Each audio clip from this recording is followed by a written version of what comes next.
So we are recording and live. Rachel, are you ready? I'm ready. Thank you.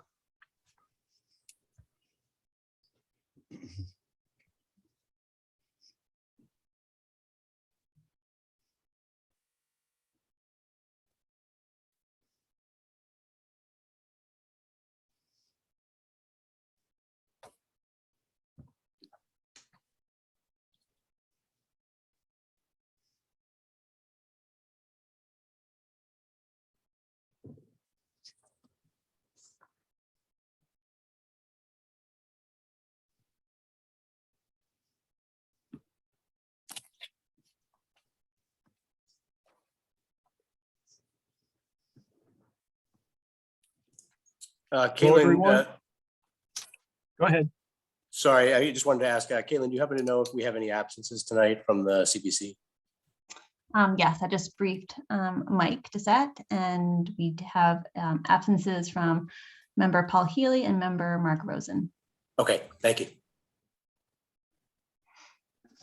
This is Rachel. I just want to, is Tom O'Brien, is he still on the part of the group or is he no longer?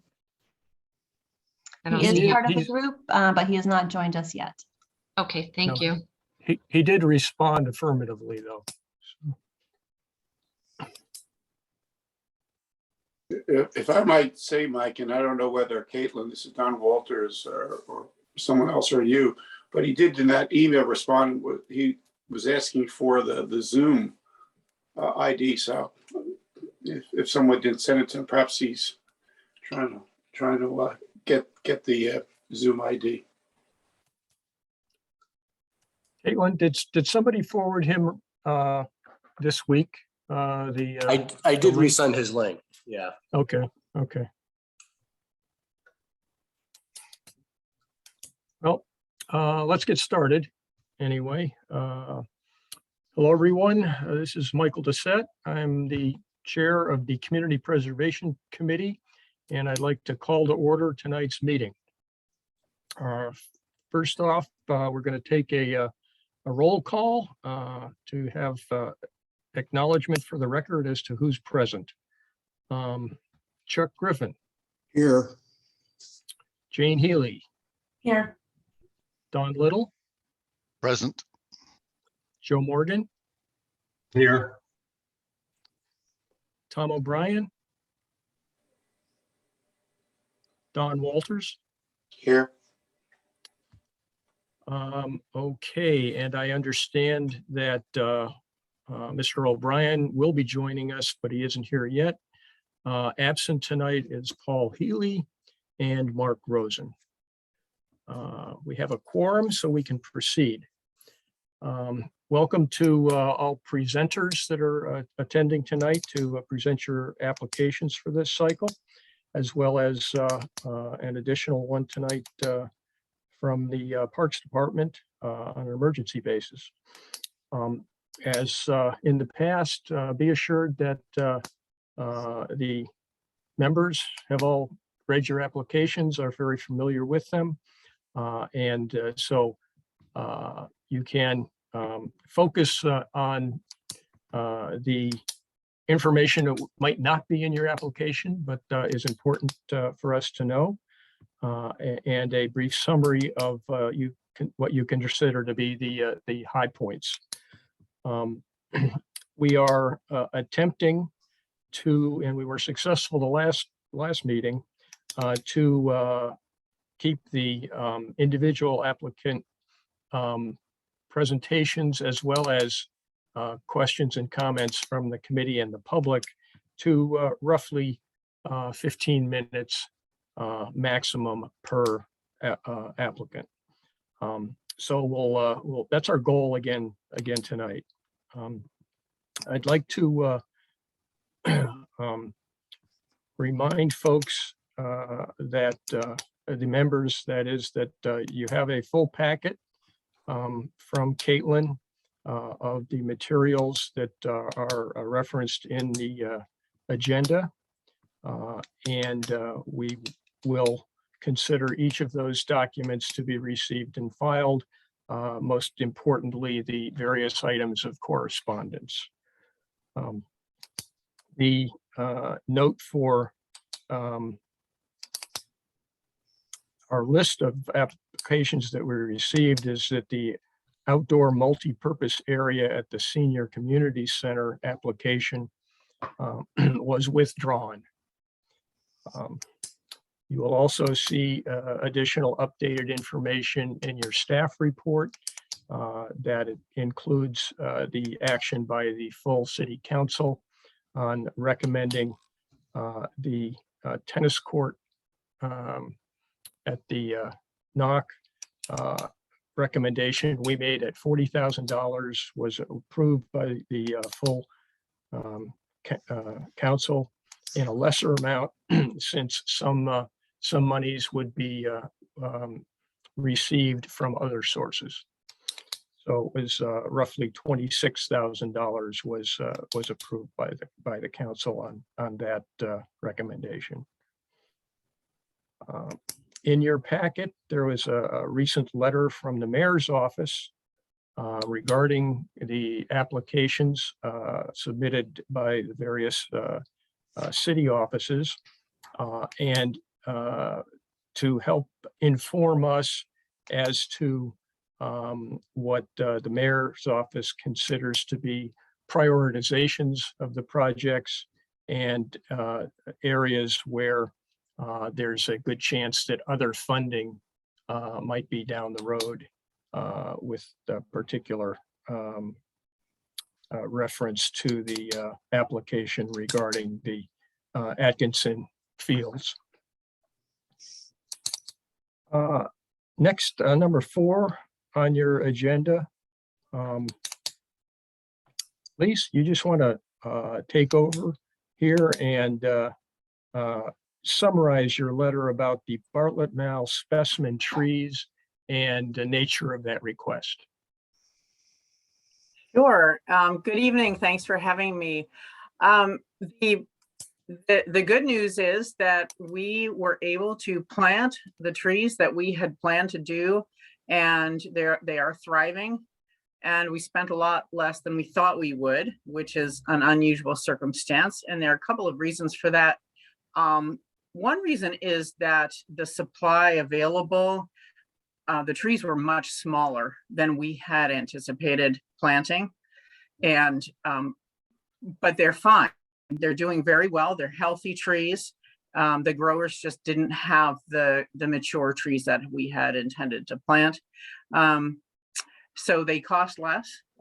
And we were also able to do all the planting and are doing the tree care in-house at this point. So we don't have any costs, additional costs there. So that has resulted in $7,724 that was not spent. And we would like to be able to spend that on purchasing, planting, caring for more trees at the Bartlett Mill, which may include removal of a couple of invasives in addition to the planting itself. We've got a couple of Norway maples out there that need to come down before the trees that need to be planted will be planted. I would assume that in any planting plan, you would have to do some removals and tree trimming to existing stands in order to properly place a new tree. That's right. And there is an approved planting plan that was approved by the Parks Commission in 2021. So we are following that plan. Good. Are there any questions from the committee? Okay. As I see it, Lise, you're just you'd like some confirmation, I believe, that in the opinion of the committee, your request does not go outside the scope, the particular scope of your original application, and therefore it does not require a new application. Mm-hmm. In that regard, just I'll start off for any thoughts that the other committee members might have. Looking at the original application, I think that the fact that it referenced 10 trees was just a reference to how they got to the budget number. And I don't see that the number was germane to the scope.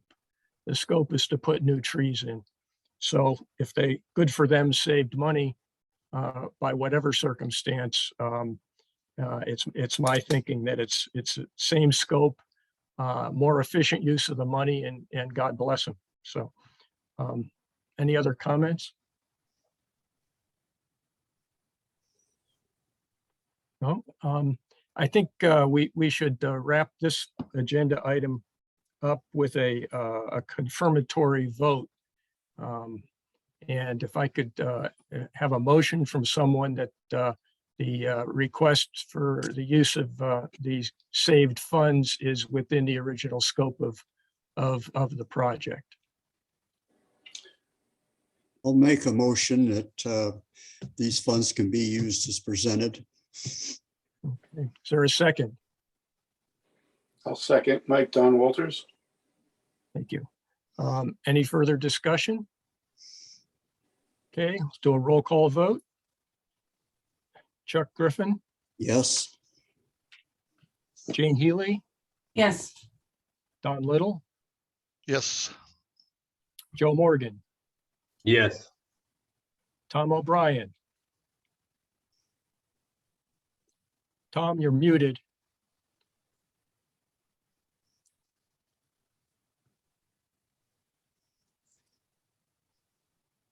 Tom, are you able to unmute yourself? As an alternative, if you raise your hand, it'll indicate to me that it's a yes.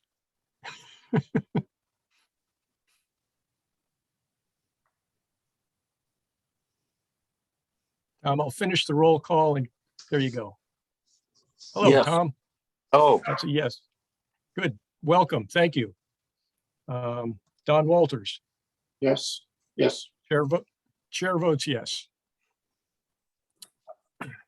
Okay, Lise, are you presenting number 5 on the agenda, the emergency application Yes, that's right. on the supplemental funds for the Bartlett Mall Walkway project?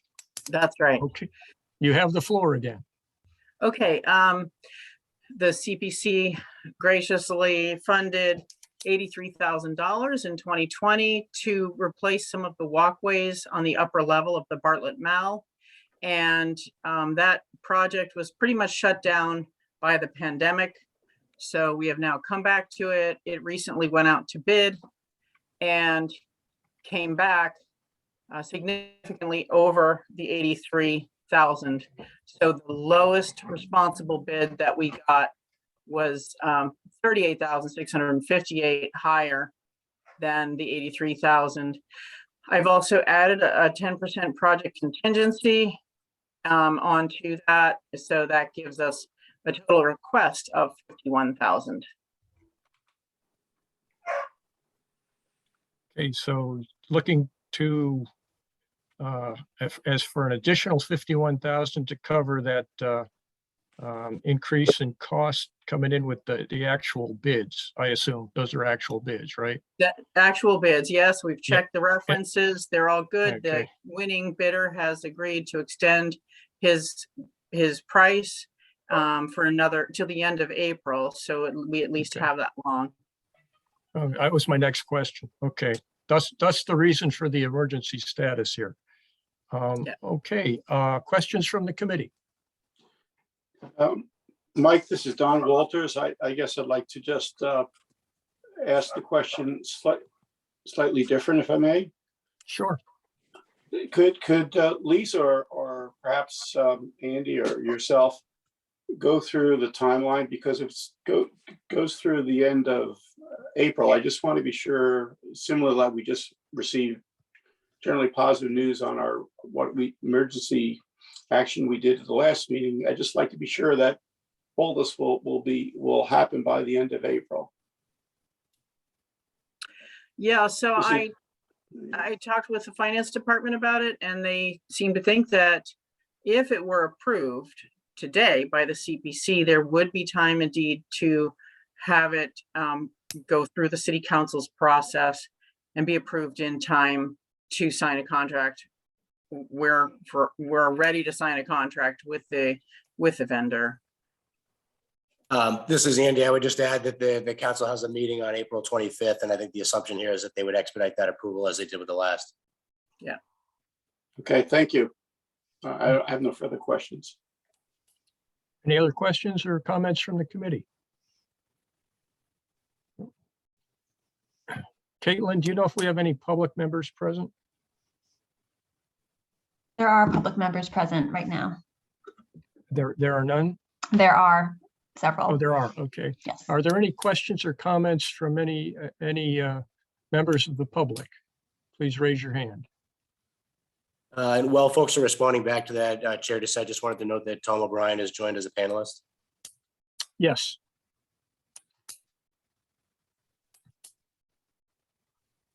Okay, I see no hands raised. Lise, or Caitlin, do you? I do Okay. not at this time, Chair. Okay, then I'll entertain a motion for approval of the request. Or, I mean, approval for the recommendation to City Council to appropriate this request.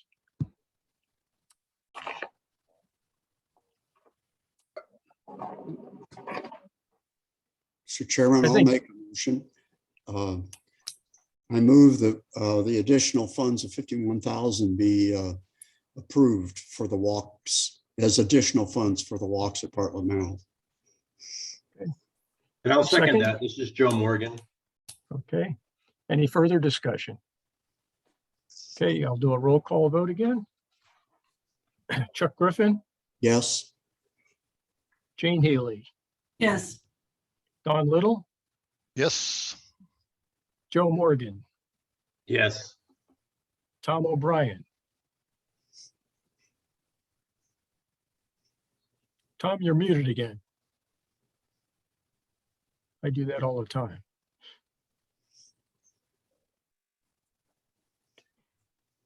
Don Walters, Yes. chair votes yes. Tom? Yes. Thank you. Okay. Approved. Good luck in your sprint to city council. Okay. Next items are the applications we've received as listed on the agenda. First one, item 6A is Newburyport Black History Initiative. Request from the Office of Planning and Development in the amount of $53,000. I believe Jordy's here for presentation. I am here. Hello, everybody. Just confirming you can hear me.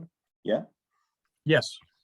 I do understand, especially from Mike's reminder, that time is limited for each presentation and project. I just have some slides I wanted to zip through quickly, hopefully 3-4 minutes, and then move to question and answer. So the Newburyport Black History Initiative, the focus is on public history and getting Newburyport's history out into the everyday landscape, as opposed to just in our classrooms and museums and libraries and so forth. Next slide, please, Caitlin. The goals of this project are to take Newburyport's rich history and illuminate some of it that really has been largely overlooked or forgotten, and highlight some of the unacknowledged voices that we have in this city, and look at some of the historical themes and storylines that we're familiar with in terms of our maritime history and the participation in wars and so forth from some new perspectives, and enhance our understanding of this community. Next slide, please. There are a lot of sites over the years associated with the historical experience of Black people in Newburyport that have not been preserved, which is a similar situation around the country. A A lot of these structures, a lot of these places, these sites have been lost and erased by redevelopment or burning down or highway development or urban renewal and so forth. But accounts and stories and so forth have survived and need a spotlight. Next slide, please. So this project is centering the experiences and stories of Black Americans who've lived and worked here in Newburyport for the past couple hundred years. And we're looking to try to shine a light on some broader historical forces and at the same time, some personal stories as much as we can uncover them of people from Newburyport's past. Next slide, please. I'm working with a core team that includes a history professor at Northeastern, Dr. Cabria Baumgartner, who's also a resident of Newburyport. She's the Dean's Associate Professor of History and Africana Studies and Associate Director of Public History at Northeastern, a wonderful resource for Newburyport, as well as Sid Rashke, a resident of Newburyport and a writer and an involved community activist. Next slide, please. And beyond that core team, we're working with a number of other folks involved in Newburyport's local history, including the Museum of Old Newbury and Newburyport Public Library's Archival Center and the Newburyport Historical Commission, several prolific and skilled independent historians and authors, including Marge Moats and Skip Moats and Glee Woodworth, as well as other organizations like the Newburyport Preservation Trust and the Custom House Maritime Museum. Next slide, please. The focus is on interpretive signs. We probably have about 20 historic interpretive signs that we've put together in the past decade or two. These signs are out in the everyday landscape, public landscape, and they are a pretty popular means of interpretation, historic interpretation. National parks and every other destination has found signs to really increase people's appreciation and understanding and sense of place. And we've developed a standard high quality city format, which we'll be following in terms of layout and materials. Next slide, please. A couple of examples. Many of you have seen these. This is one from the rail trail. Next slide, please. As well as another image of one of the signs on the trail with someone walking by with their dogs. Next slide, please. And just to zip through some of the ideas that we're working on, one is an African-American neighborhood from the 19th century at the intersection of Auburn Pond and Low Street, which was referred to as Guinea Village back then. 1820 census, there were more Black people in Newburyport than in all the surrounding towns combined. This is a largely forgotten neighborhood, but one which we'd like to highlight with whatever information we do have about the people who lived here 200 years ago. Next slide, please. There's a number of Black activists, again, from the Revolutionary War period, who were very active in shaping the anti-slavery movement. And one example is a fellow named Caesar Sartor, who published an essay, which is partially replicated on this slide, as well as another Newburyporter that brought a lawsuit for his own freedom successfully. Next slide, please. The life and travels of Mrs. Nancy Prince. This is an amazing woman who was born in Newburyport and traveled and lived in Russia and Jamaica, and then wrote about it in a reprinted book in the 1850s, which had a big impact on the abolitionist circles. Next slide, please. The educational system has an interesting history in Newburyport. There was no public education provided to Newburyport's Black residents for the first couple of generations in the late 18th and 19th centuries. And then some of the girls from the so-called Guinea neighborhood presented themselves at grammar schools, and the school committee actually voted to exclude Black children for another generation. Next slide, please. There's a lot of Black mariners and Black sailors. We're looking to incorporate a sign along these lines out on the waterfront. On average, there was a number of Black sailors, and we have examples of a number of Black sailors who had quite amazing experiences, both positive and negative, here in Newburyport. Next slide, please.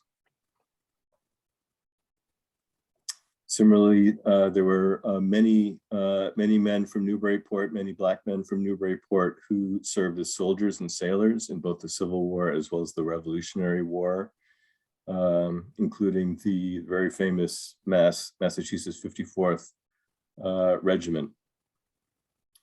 Next slide, please. There were there's a concentration of downtown businesses on Merrimack Street and Unicorn Street and Elbow Lane and Liberty.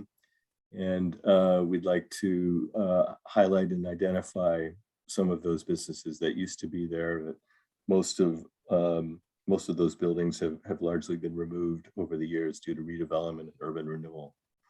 Next slide, please. Lewis Clarkson Tyree was in Newburyport for a number of years as a young man, working his way through a classical education and earning money to go on to law school. Quite an amazing person, and was someone who was warmly adopted by the community in the early 20th century. Next slide, please. And Moses Prophet Towns was someone who came up from the South, one of folks in the vanguard of what would eventually become the Great Migration. And then he worked for 50 years, over 50 years at the historic Wharf Tavern that used to be located at Harris and State Street, where we now have the library parking lot. Next slide, please. And finally, this is the last slide, just a reiteration of the consistency of the project with CPC criteria. Just referencing goal 3, action step in the open space and recreation plan about finding additional locations for interpretive panels in public open space areas, enhancing the essential character of the city, enhancing the city's National Historic Register district, serving a large number of people, expanding recreational opportunities, and maximizing the utility of land owned by the city. That is the slide presentation, and I'm more than happy to take any questions. Thank you, Jordy. Impressive amount of research already been accomplished. Exactly, yeah. Questions or comments from the committee? No? Don Walters? You're muted, Don. Don, turn on your mic, please. Thank you. I'm sorry. That's all right. Jordy, a couple of questions or comments. A comment first, perhaps you may want to consider when you mention Black or African-American sailors, contacting the Coast Guard. Possibly you can dovetail that in. I have no idea the history of Blacks or African-American in the Coast Guard, but since we're a Coast Guard city, I just wanted to throw that out for your consideration. Good idea, very good idea.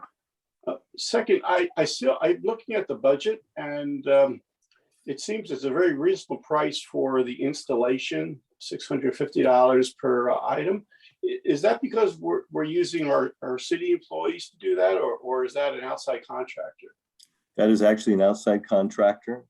Okay. So we've worked with, that was the quote that I received This is a sign company that we've worked with for a number of these signs over the years. So they're sort of very familiar with the process.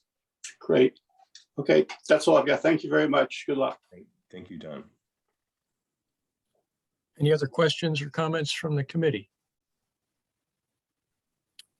Are there any questions or comments from members of the public?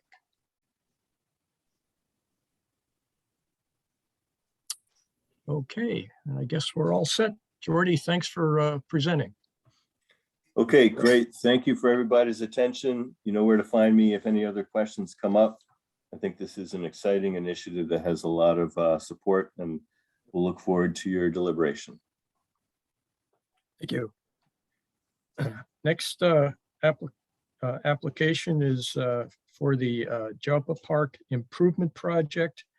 Newburyport Parks Department requesting $115,000. Lise, are you up on this one? I am, and I believe that Caitlin was going to allow me to share my screen for this. Okay, let's see how that works. Lisa is Caitlin. Are you able to at this point if you try that? I'm not able to right now. You may need to stop share first for your screen, or whoever's sharing the agenda may need to stop. There we go. Share is stopped. Okay.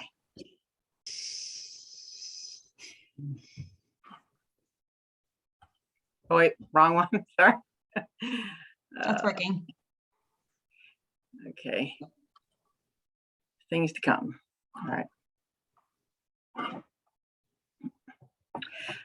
There you go. Okay, so I'll just give you a little background on the Joppa Park Improvement Project, which has been going on since 2009. So this is Joppa Park before. I mean, I think the picture pretty much speaks for itself. It was a desolate strip of land called Joppa Park, very high profile spot seen by anyone driving through Newburyport on their way to Plum Island. And we, as I said, have had a project going on there since 2009. I've been doing it in bits and pieces, and it is much improved today with a perennial hedge, granite bollard fencing, new benches, interpretive panels, which were funded by the CPC, lawn improvements, irrigation, a new drinking fountain, part of the walkway replaced, and the boat ramp replaced.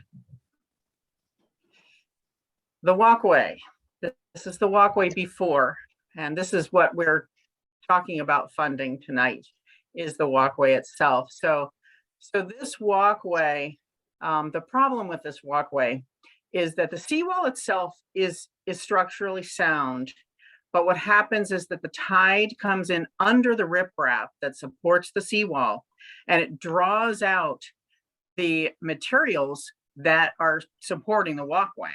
So as those materials come out, we get sinkholes like the one that you see on the right of your screen, and all these other places where we have patched sinkholes that you can see on the left in the picture on the left. Here's another one that was really large enough to a small child or a small dog could get lost in this one before it was patched.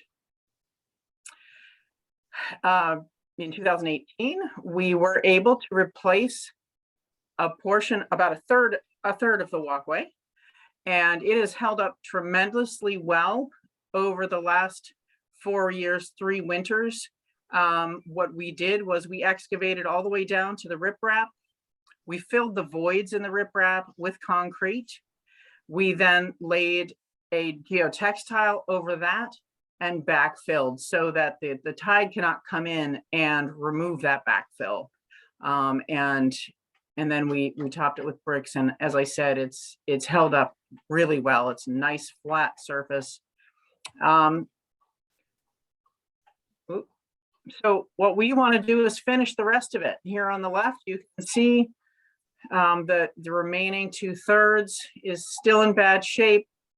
We get sinkholes all the time. You know, people are used to it now, but I don't get as many complaints, but I know that people are still tripping over it. And, Mayor Reardon was campaigning out there and said someone actually fell while he was out there. So it's definitely a hazard. And while there is a new sidewalk on the street side of this park, people prefer to walk inside the park. It's much safer. People drive very fast along Water Street, and it's beautiful. It's where people want to be. So the benefits are that it addresses this public safety hazard. This project improves sidewalks, and it supports the open space and recreation plan and master plan by supporting healthy and connected communities. The rail trail now connects down at the west end of Joppa Park and this walkway. It enhances accessibility to the waterfront and open spaces, improves our recreational spaces. It promotes tourism and in the area and beyond, connecting to the rail trail. And it helps to preserve Newburyport's sense of place. Joppa is such a special place, connecting to the city with its historic maritime history, and it is also along one of the nation's scenic byways. And it helps to enhance Newburyport's essential character. You can read about the more details about the benefits in the actual application. So here's the funding snapshot. The estimate that we received last July to have a contractor come in and do exactly what we had done, following our spec and replacing the rest of the walkway with the same bricks, same type of brick, was $154,035. We have remaining from the Mayor Gaydon W. Morrill Charitable Foundation, $57,438. That leaves a need of $96,597. I've put in a 12% contingency, bringing us to $115,000. The timeline, design, and construction documents are all complete. So we do have to go through a bid process because the cost is over $50,000. That takes about 6 weeks. So this timeline that I'm showing you is based on me assuming that if you did approve these funds, they wouldn't really be available until after the city council approved them in late summer or fall. So should that happen, I mean, we did lay the rest of the walkway in the fall. It's difficult though. It's a really harsh environment. So that would be dependent on weather, but so that the safe conservative estimate is that we would do the procurement in the winter. I'm sorry, that's supposed to say winter 2023, and then construction that spring as soon as it was warm enough to dig out there. Lisa, is that Morrill money in hand? Yes, it is. It is, okay. It is in the city's bank account. Right, And okay. it's really time to finish this project. It's been going on since 2009. It's time to put it out of its misery and let the public enjoy the entire park in its entirety. Lise, do you have any updated information on if and when the American Rescue Plan application might come to fruition? Thank you. I wanted to bring that up. So I Okay. know that the committee, the American Rescue Plan Committee, has actually approved using those funds for this project, but then when it went to Budget and Finance, City Council Budget and Finance Committee, there were some questions. It's not as certain, a slam dunk as we had thought. So that is why I'm not withdrawing this application. I'm still putting it forth until we find out more information about that funding. Have any idea of what the time frame on more information might be? I don't know, but Kim Turner, I think, is on this call and she may have more information about that. Okay. Kim, do you want to weigh in on that? Sure. I mean, I sort of echo what Lise said. I believe there's another Budget and Finance subcommittee meeting next week, which will have more information at that time. Okay, good. Thank you. Any questions or comments from the committee?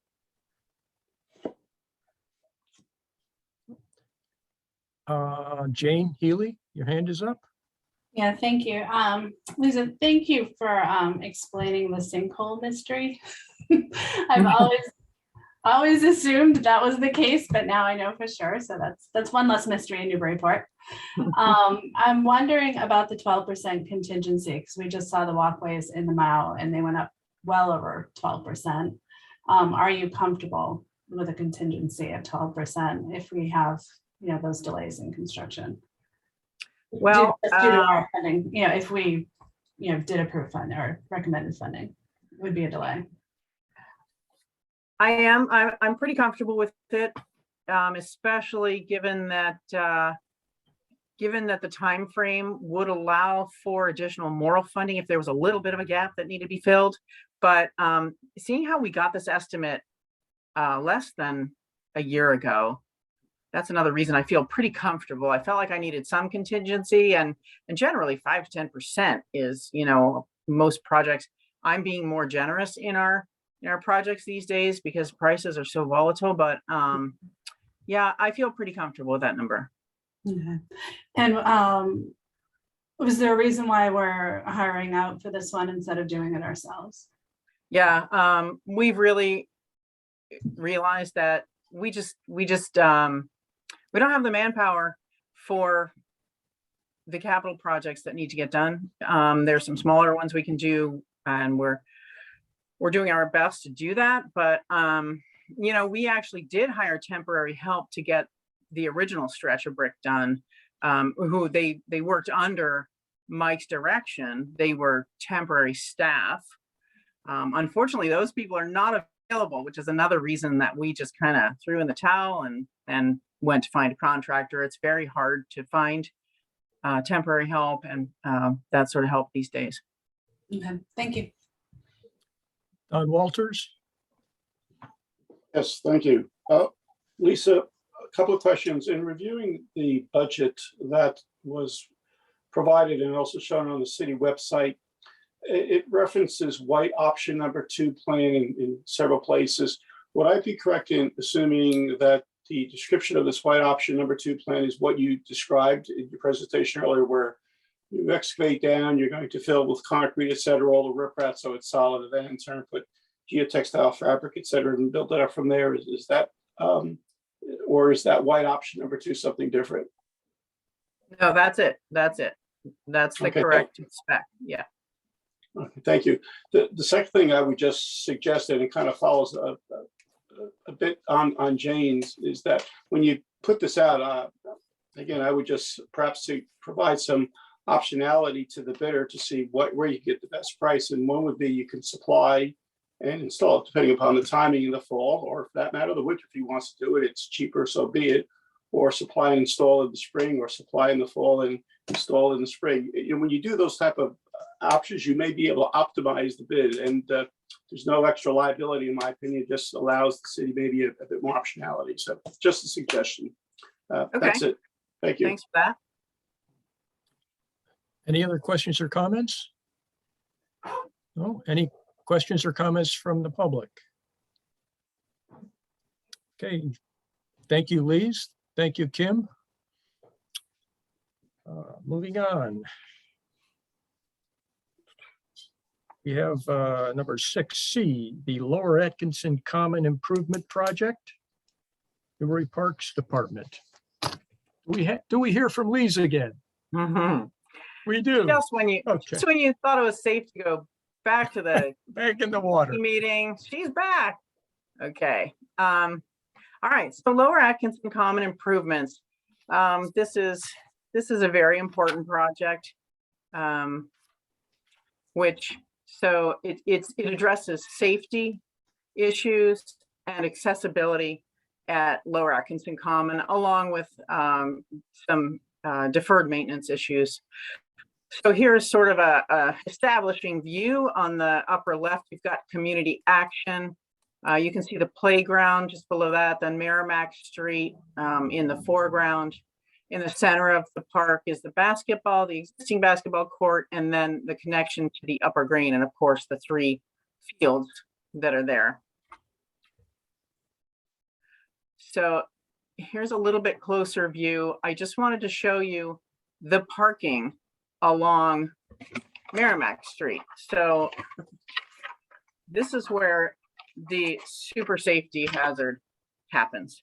And as you see, there is no delineation between where the street ends and the parking begins and vice versa.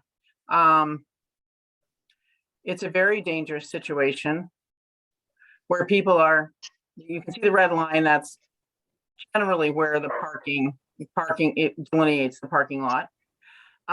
So people are parking right along the street where traffic is speeding by, despite the calming measures that the city has taken recently. People still drive by there very quickly. It's a long, straight section it's hard to slow down, hard to make yourself slow down as much as you really should going by an active park.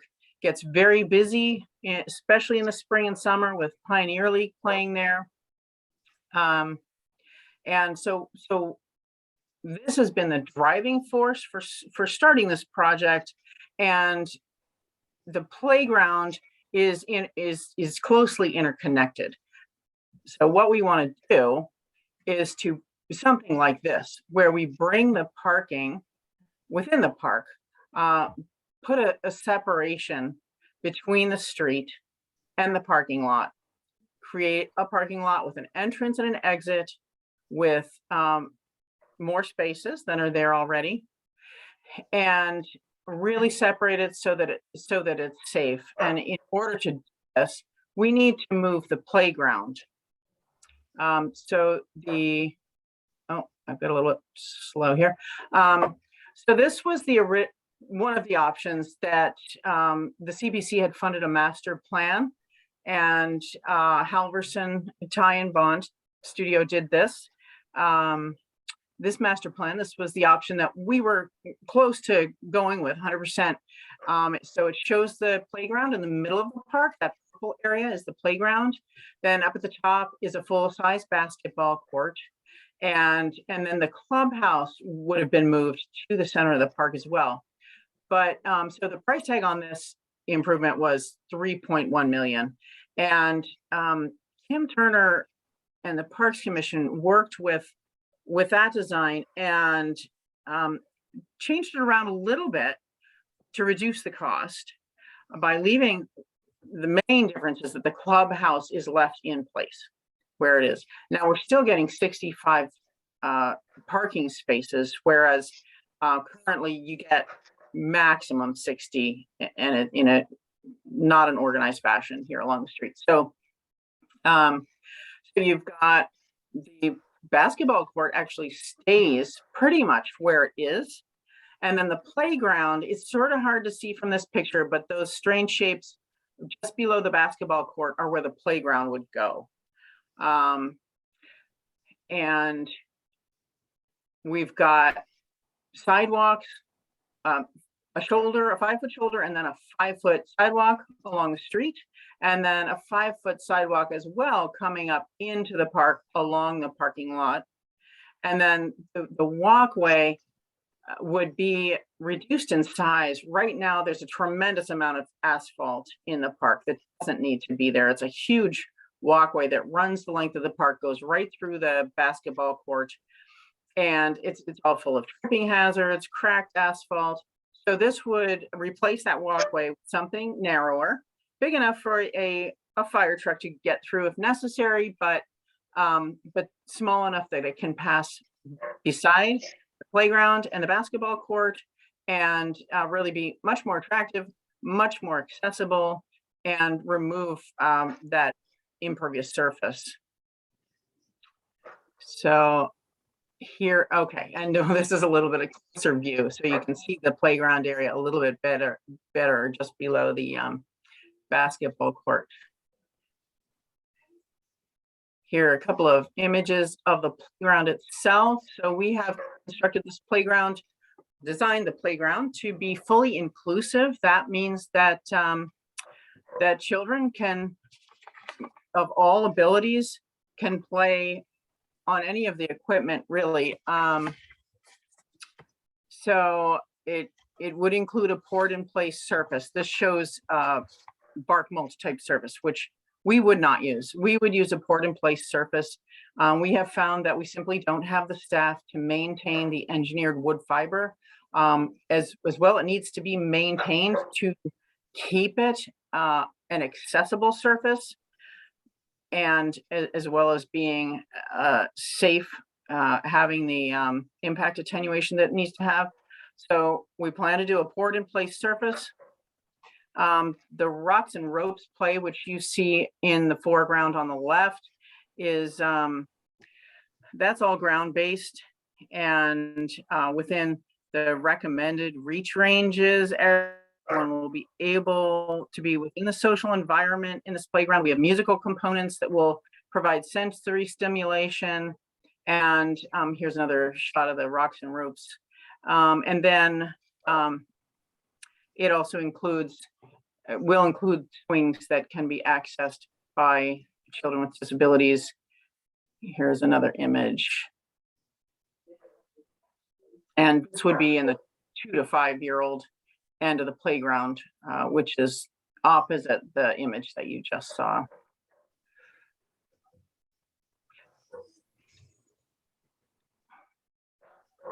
So our schedule, again, based on thinking that funding would be finally approved at the end of summer, fall 2022.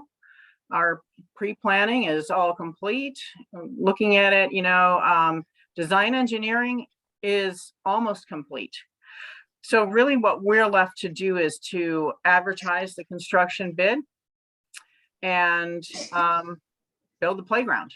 And we believe that those two things can be done next winter for the bid process. And then the construction we would put off until after the spring baseball season. So we would expect that to happen in summer 2023.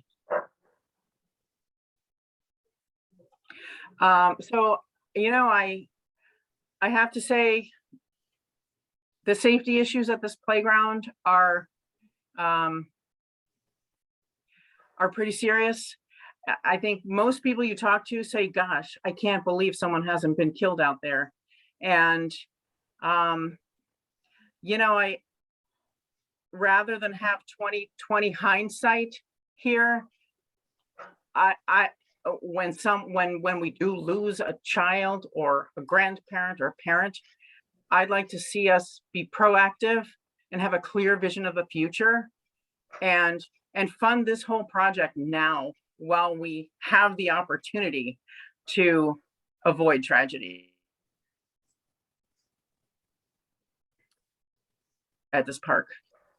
And there are many public benefits, including, I have to, excuse me for 1 second.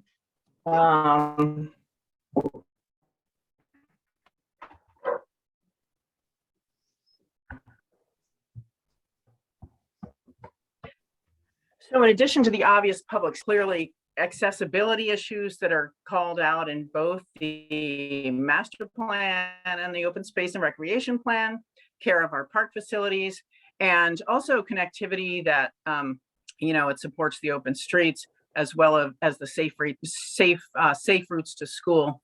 So we do have a population that travels from Merrimack Street through the park to access High Street and the schools up on that end of town. So,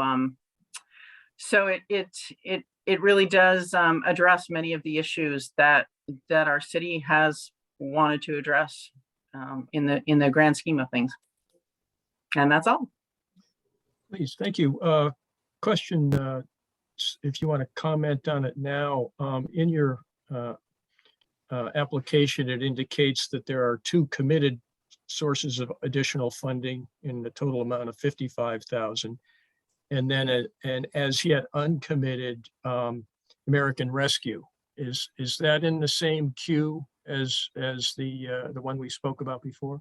No, not according to what I have heard as of today. There is currently no plan, nothing firm about this project being funded by, we had talked about it. It sounded like it might be a possibility, but there is nothing firm is from the mayor's office that that would show that the ARPA money would be spent on this project at this point. Okay. And Thank you. the other two sources of funding are intended to go toward the court renovation. The court renovation. Okay. Mm. Okay. All right. Questions or comments from the committee? Jane Healy?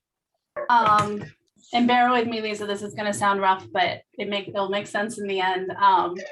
Just comparing the master plan that you're working off of now compared to the master plan that the CPC funded. I'm left feeling, oh, wow, we spent $25,000 on a master plan and then it was redone. But so I'm wondering if you could explain just briefly the overlap of that original plan and the changes other than, or was there any other change other than the clubhouse? And I also have a follow-up question on the parking situation. I see that's a little different too. Yeah, the main change is the clubhouse and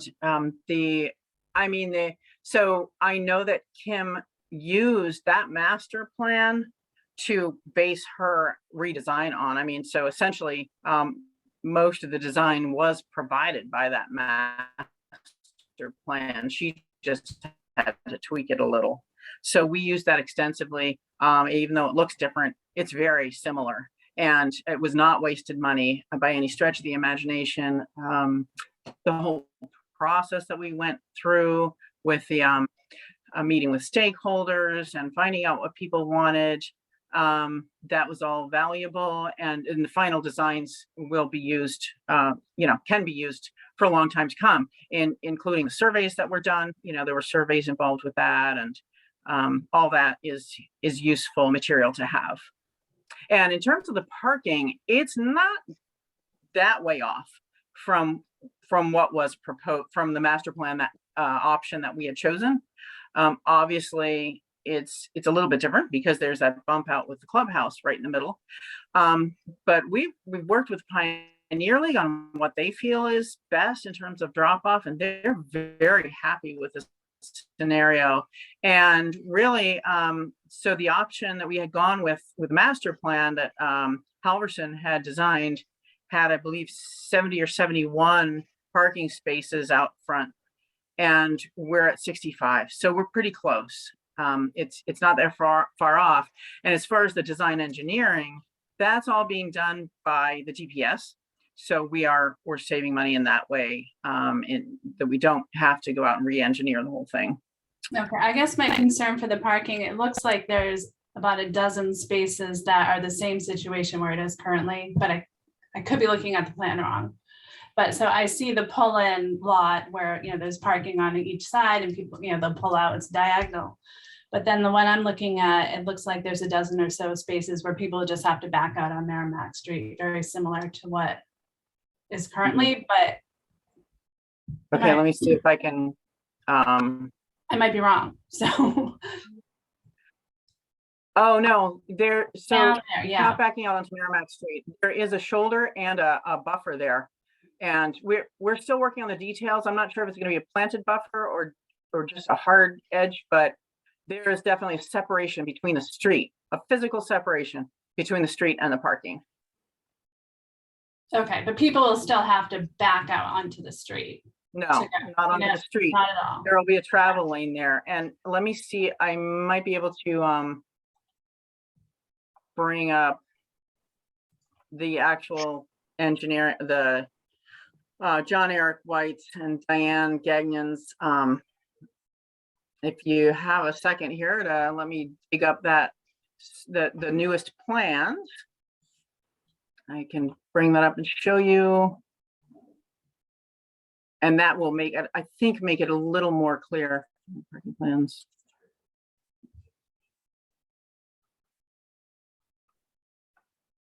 Okay, now.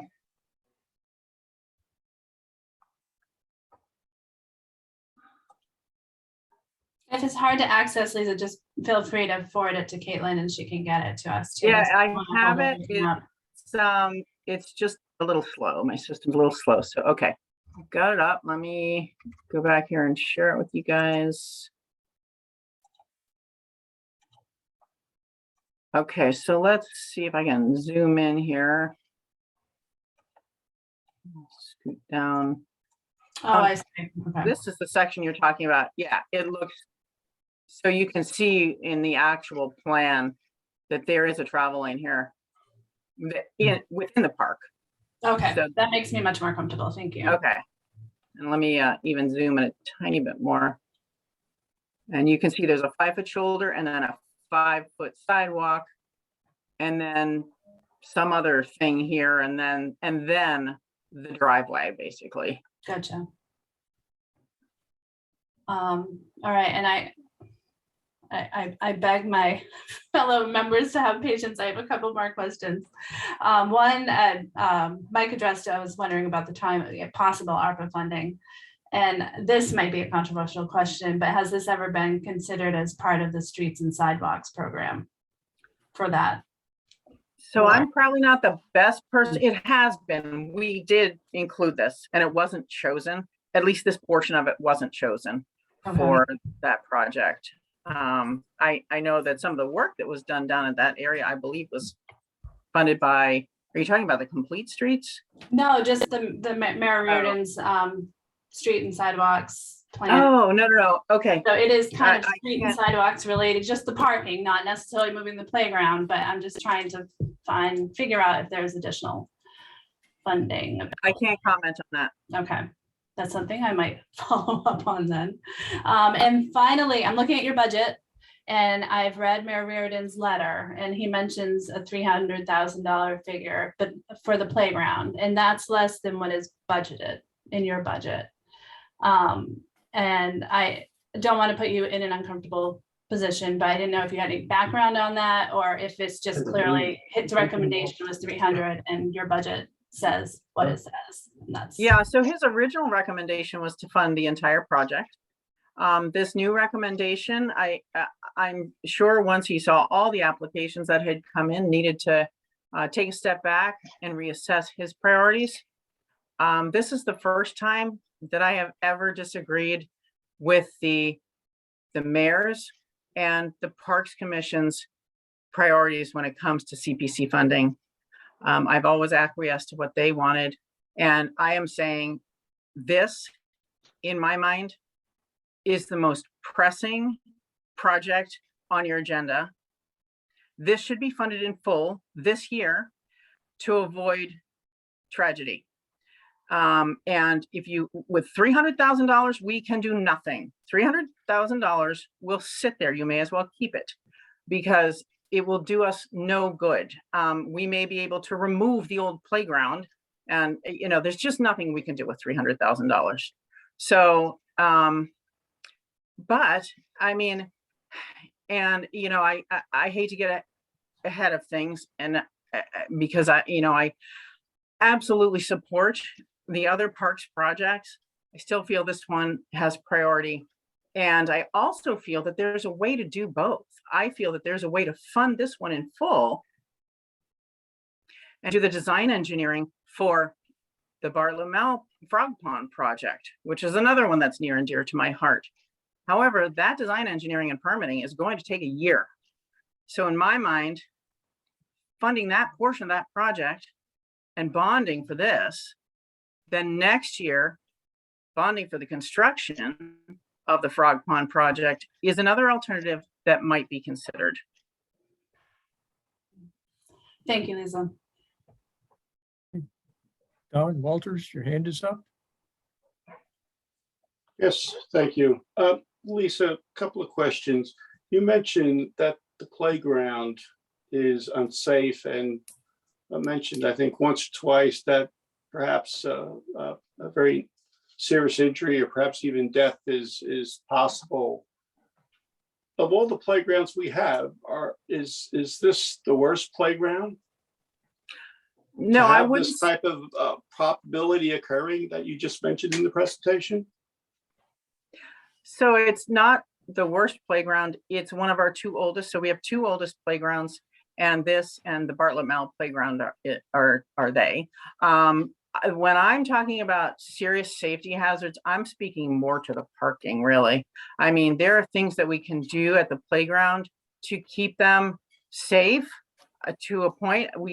For instance, we removed a piece of playground equipment last fall because it was too old. It had fallen out of compliance with federal safety guidelines. And there was no way for us to jerry-rig it and make it safe. So we had to take it out. That's the sort of thing that's going to keep happening at this playground. Playground equipment ages out, and there's a point at which you can no longer just repair it and keep it in service. So it's really the parking situation that when I'm talking about tragedy at this park, that's what I'm talking about. But the two portions of the project are so interconnected, they really need to be done as a single project, and it makes sense from a economies of scale point of view as well. So another question on this, so the parking, if the parking is significant safety, I guess I would, and I surely would, maybe this committee will do so in future deliberations. But if this is a serious situation, I would probably ask the mayor, where is he spending? You mentioned that he's spending the ARPA funds in other areas. I would question the mayor to provide you or us, where are these funds being given? If, to me, safety is one of the most important things. When I used to work, the most important thing was not how much money we made, is safety. So I'll be bringing that up in deliberations and subsequent meetings. So I just wanted to underscore that. On this parking then for this area, it seems to me this situation occurs when you have the Pioneer League games, or is it also when you, I guess it's typically is the Pioneer, when the Pioneer League is playing, is this when the situation is worse? Absolutely, that's when it's the worst, because that's when it's the busiest and we have the most cars in the parking lot. So does the Pioneer League, and I think I mentioned last time we were doing the other items, the dugouts, et cetera, but does the Pioneer League pay the parks a certain amount of money each year? They don't for these fields. They actually, at this point, we're in the process of coming up with a license agreement with them where we formalize this, but right now we have an informal agreement where they are providing landscape maintenance there and some other maintenance. And they have over the years done some capital improvements to that park. And so at this time, we do not require fees of them to use those fields. They do pay fees to use our other fields such as Cashman and Perkins. Okay.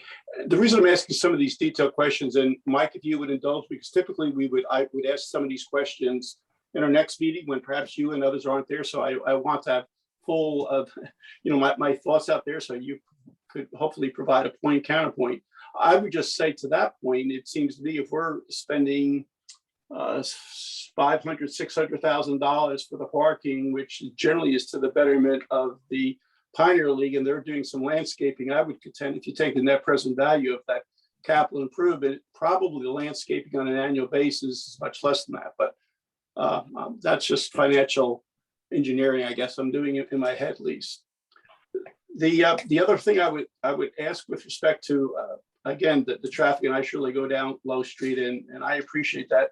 Have you ever spoken to the police department? Are there other traffic safety? I know they got some of the cones, but I would have thought you could have, similar, some lights flashing there as an example of some other items. And I wonder, has the police department opined in there? Is there anything else they could do?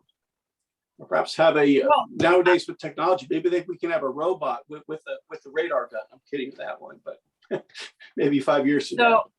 Yeah, I know that Councillor Wallace has worked very hard on this initiative to slow down. Much better than I to speak on this topic. Okay. They have taken some measures to slow traffic down, but I believe that it's still a serious problem. I agree. Thank you. Thanks for your time and your and all your thoughts. Very good. Thank you. Thank you. John Little. Thanks. I think there's probably little debate that this is a safety issue, but so it's more of a curiosity question, I guess. In the application under public benefit, it states, according to the report, police department, there have been approximately 240 traffic-related incidents of police activity at the Lower Atkinson Pioneer Field location over the past 3 years, including 6 crashes or hit and runs. Would you have a guess of what those other 234 incidents might be? I have not looked in detail at that data. I remember seeing the data sort of in general, but I didn't investigate what those are. I'd have to, I can get back to you on that. No, it's more curiosity. I wouldn't think you necessarily would know. You might have just heard it at a meeting. Tom O'Brien, you have a question? Nope, all set.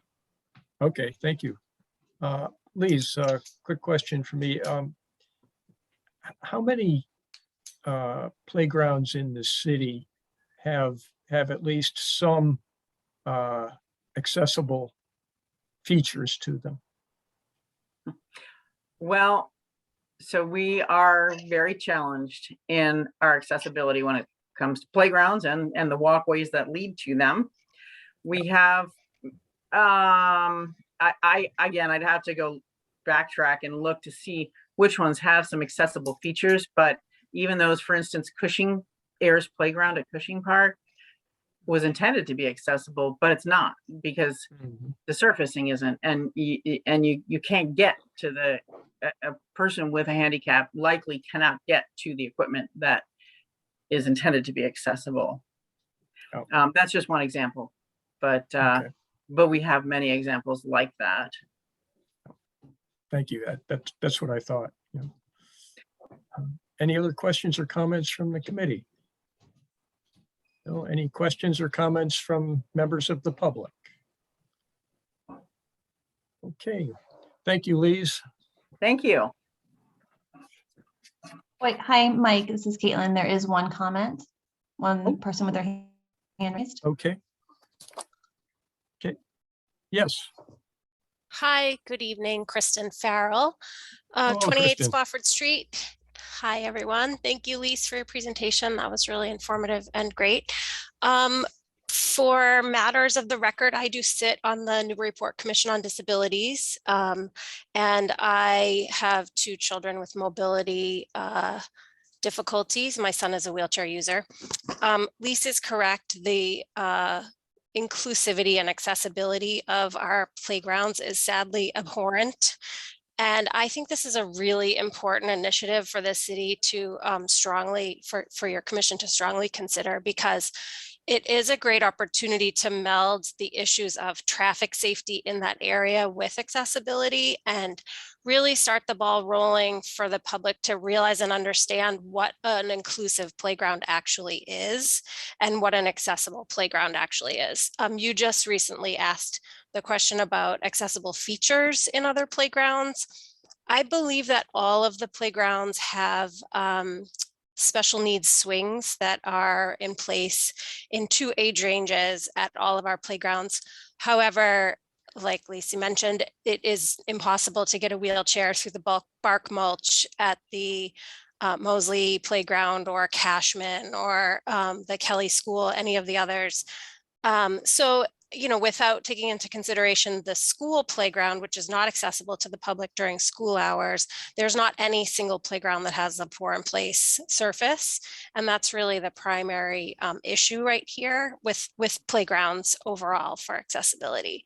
So we just, as a commission, this has come up on our agenda several times over the past many years, and we strongly support it as a commission. And personally, I strongly support you know, your consideration for this initiative, because it is incredibly important. And the Pioneer area, the Pioneer Park, the Pioneer, that's a very visible place in the city. And even though it's not really the gateway, it's not the entrance or the exit to the city, but a lot of people pass by there all the time. And to have an inclusive playground in that location with all of the safety issues for parking and travel is really, really important. And I just wanted to make a comment.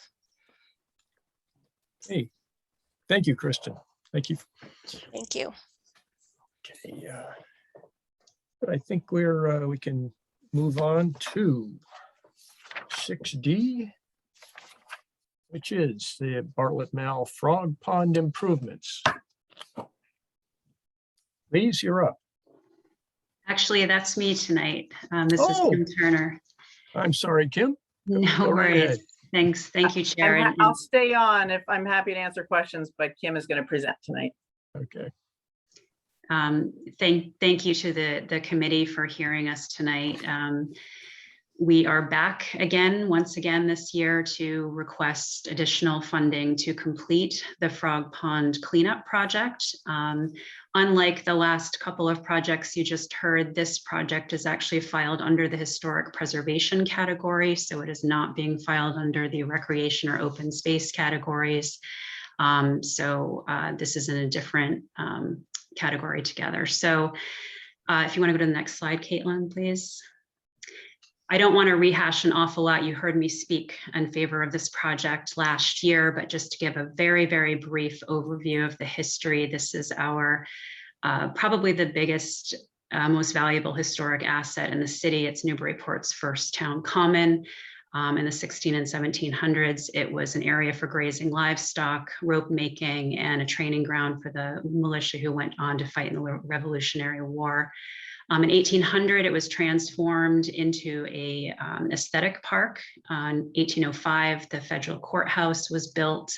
And at that time, an inlet for fresh water to the Frog Pond was cut off, making it a stagnant water body. In 1891, the city installed a fountain in the center in an attempt to try to reduce the smells that were coming out of the pond.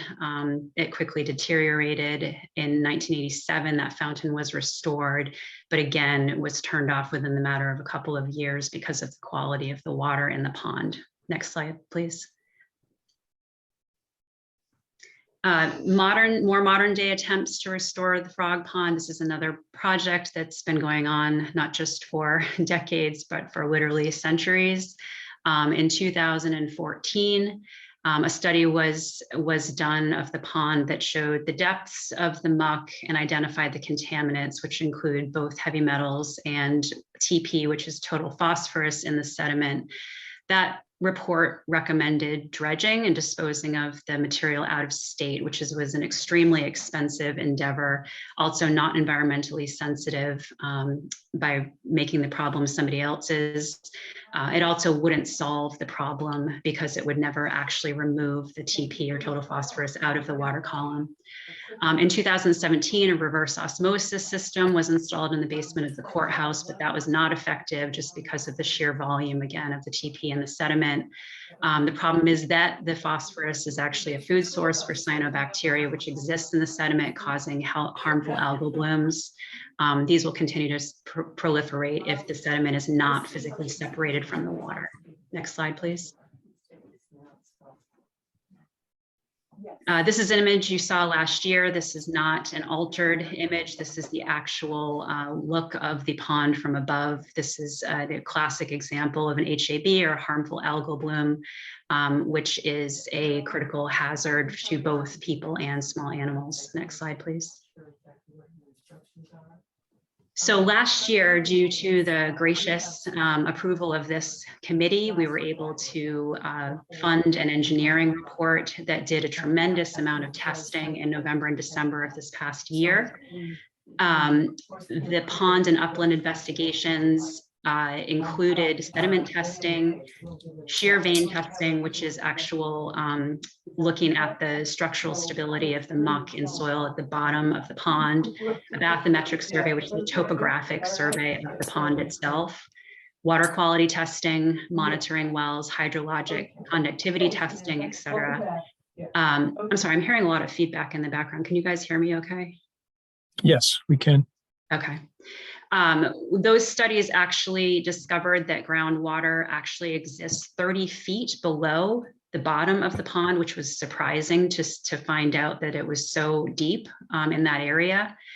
The pond itself is contained by low permeability sediment, which prevents it from draining, which is why it is a stagnant water body. There's no indication that groundwater is feeding this pond. That was a surprising bit of information that we recently received.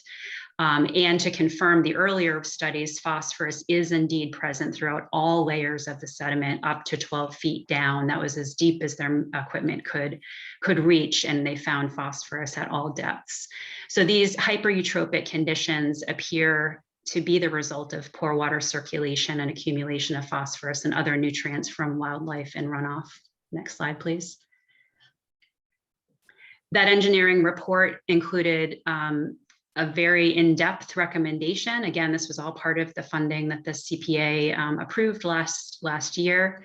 Their recommendation is a number of steps. One, to dewater the pond, remove the stagnant water that is impacted with phosphorus and cyanobacteria and other water quality issues. This would be managed under a NIPDES permit, which is a state permit, fairly straightforward.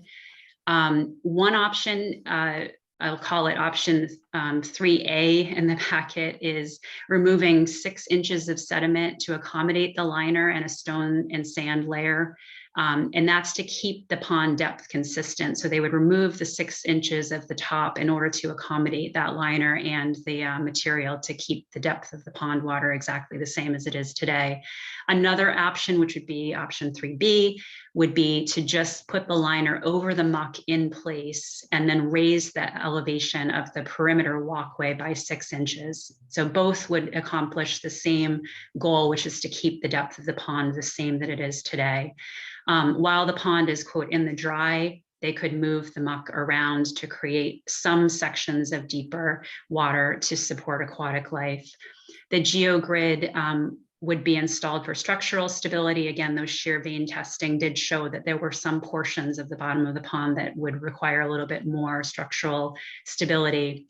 An HDPE liner, and then 3 inches of what they're calling armor stone, which is just to protect the liner and keep it in place, and then 3 inches of sand for a benthic layer to provide for aquatic habitat, and then methane venting beneath the liner itself.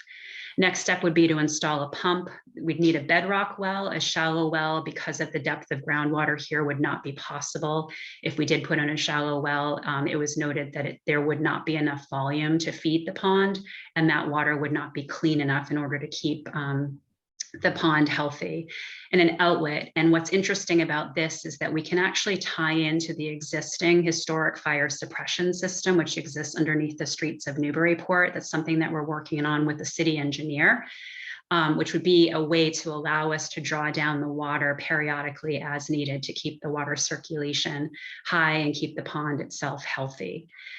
We'd install aeration and water treatment or maintenance equipment for the long range support of the pond, and then shape the pond. We need to work with Conservation Commission and the Parks Commission to consider whether floating wetlands in the pond would be appropriate, again, to support habitat, and then stabilize the edge with granite, which was a portion of the original design intent from the early 1900s that we would like to fully realize. Next slide, please. This is just an image, which I'm sure you've all seen before, showing what the original design intent, what the park used to look like. Next slide, please. So our request this year is a number of items. And again, the request is to complete the project in full. The reason this is important is because this is not a project that can be phased in. Once we start the project, it will be very difficult to not complete it in full. Design, permitting, and bid documents is roughly that dollar amount, just over $200,000. While I believe Lee's made mention that it would be a year in permitting, that's not entirely true. I did speak with the engineers today, and we believe that with some collaboration among the various entities that need to provide permitting support, we can get that done in a much shorter time period, and bid documentation can occur simultaneously to that, so that we can streamline that process.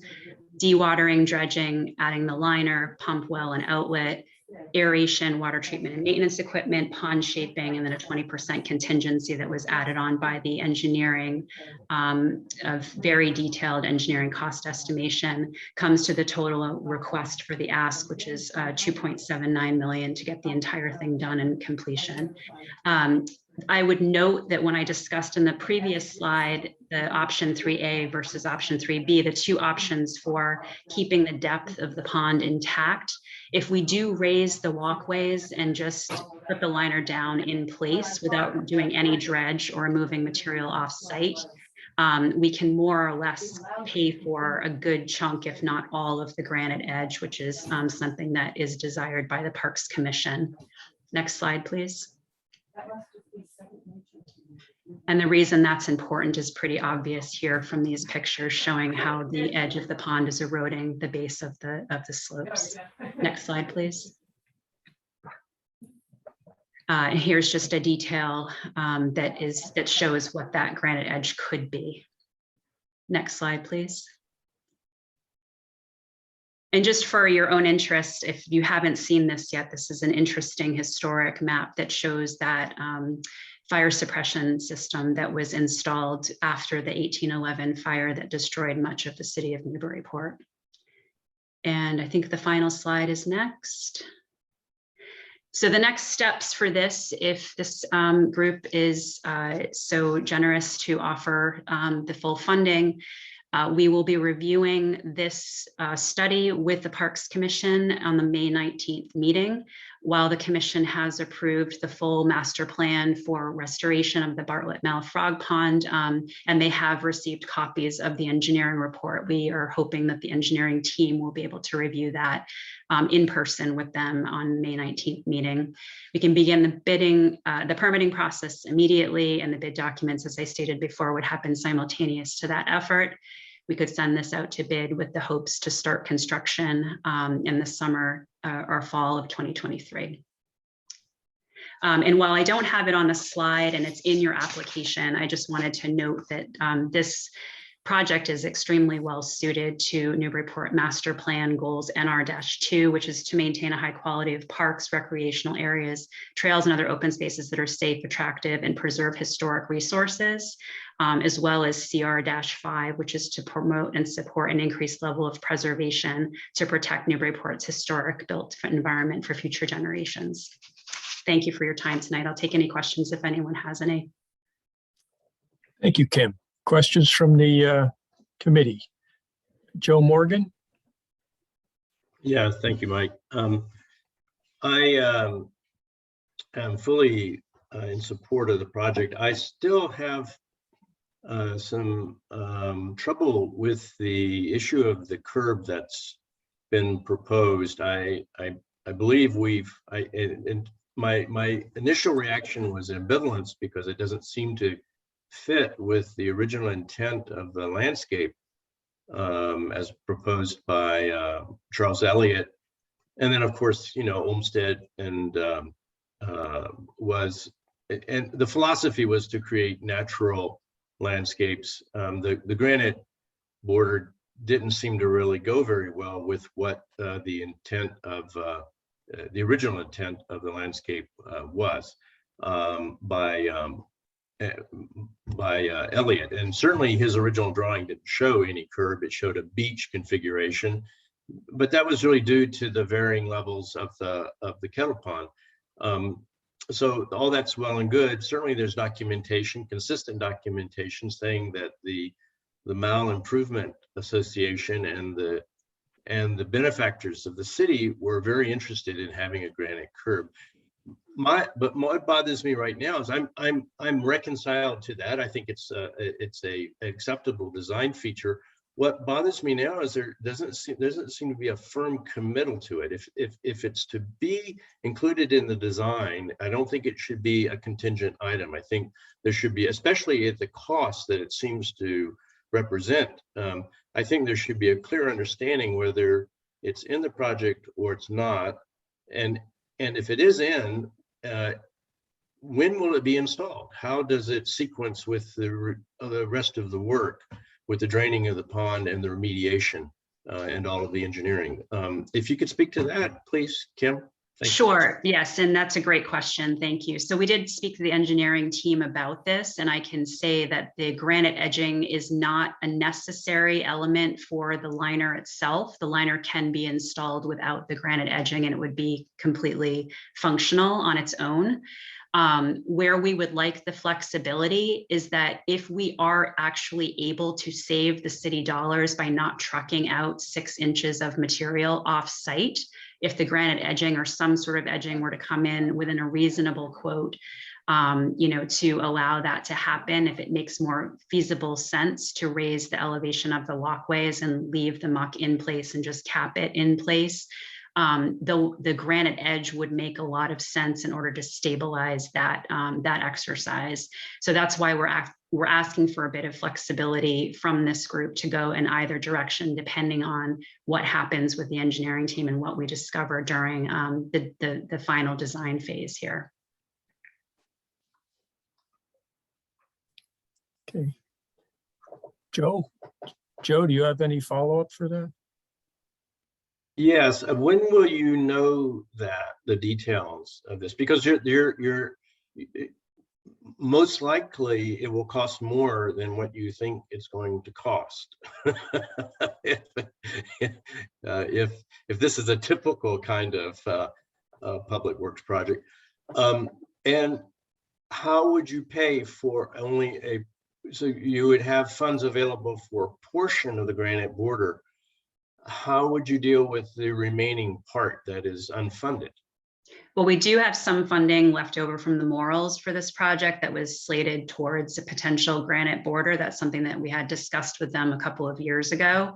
We also see it as a pretty, we could use that as a fundraising element as well if someone wanted to donate a section of the granite block. So I do believe there would be funds available to make up the difference were there to be any difference in cost. Does it all need to go in at once? Does it because it presumably water levels and the control of the water level is it depends on that the height of that border, right? So that's what I'm a little unsure of. I don't understand how the installation of the granite curb works with the completion of the work for the engineering controls on the water level and on the aeration and all of the other habitat protection issues. Sure. So I think that, as we work with the engineering team to answer some of these questions, we'll go in one direction or the other. So I'm not sure that I can give you a definitive answer tonight on that, but we will make the best, decision on that with the team. Okay, thank you. Can I speak to that issue? Chuck Griffin? Yes, Chuck. Yeah, the foundation, we have a quote for that. And the foundation, which is $200,000, has to go in when the rest of this work is done, period. It would be beyond a mess to try to put a foundation in for that edging after the pond was lined. So that foundation, which goes below frost, which is substantial and would make the blocks all align beautifully. We've all seen what it was over in Newbury, around that little water area by City Hall. If you don't have a proper foundation and you don't have anything with granite. Secondly, the quotation, I have a quotation that's only a week old on the granite blocks. They're from Rock of Ages Quarry. It's in just over the border. Matter of fact, it's at the border in Canada. They're large blocks and the quotation is new. So I'm comfortable with the numbers. And it's seen now that if we are agreeable to raise the walkway 1 foot around a little less actually around the pond, we can save the money for the granite. And so I'm comfortable with that. There's 2 ways the granite could go in. I have a price that is for just having it be flush with the walkway or have it up, say 16 inches for a seat. So we can adjust the scope. I'm getting feedback. Hello? We still hear I you. hear it too, Chuck. I think someone doesn't have their phone muted. In any case, the price can be adjusted as far as how many blocks are worthy as a seat. And also my hope is to be able to tell the story of Bartlett Mall on those blocks. So I think I'm very comfortable that we're going to have the money to do that work.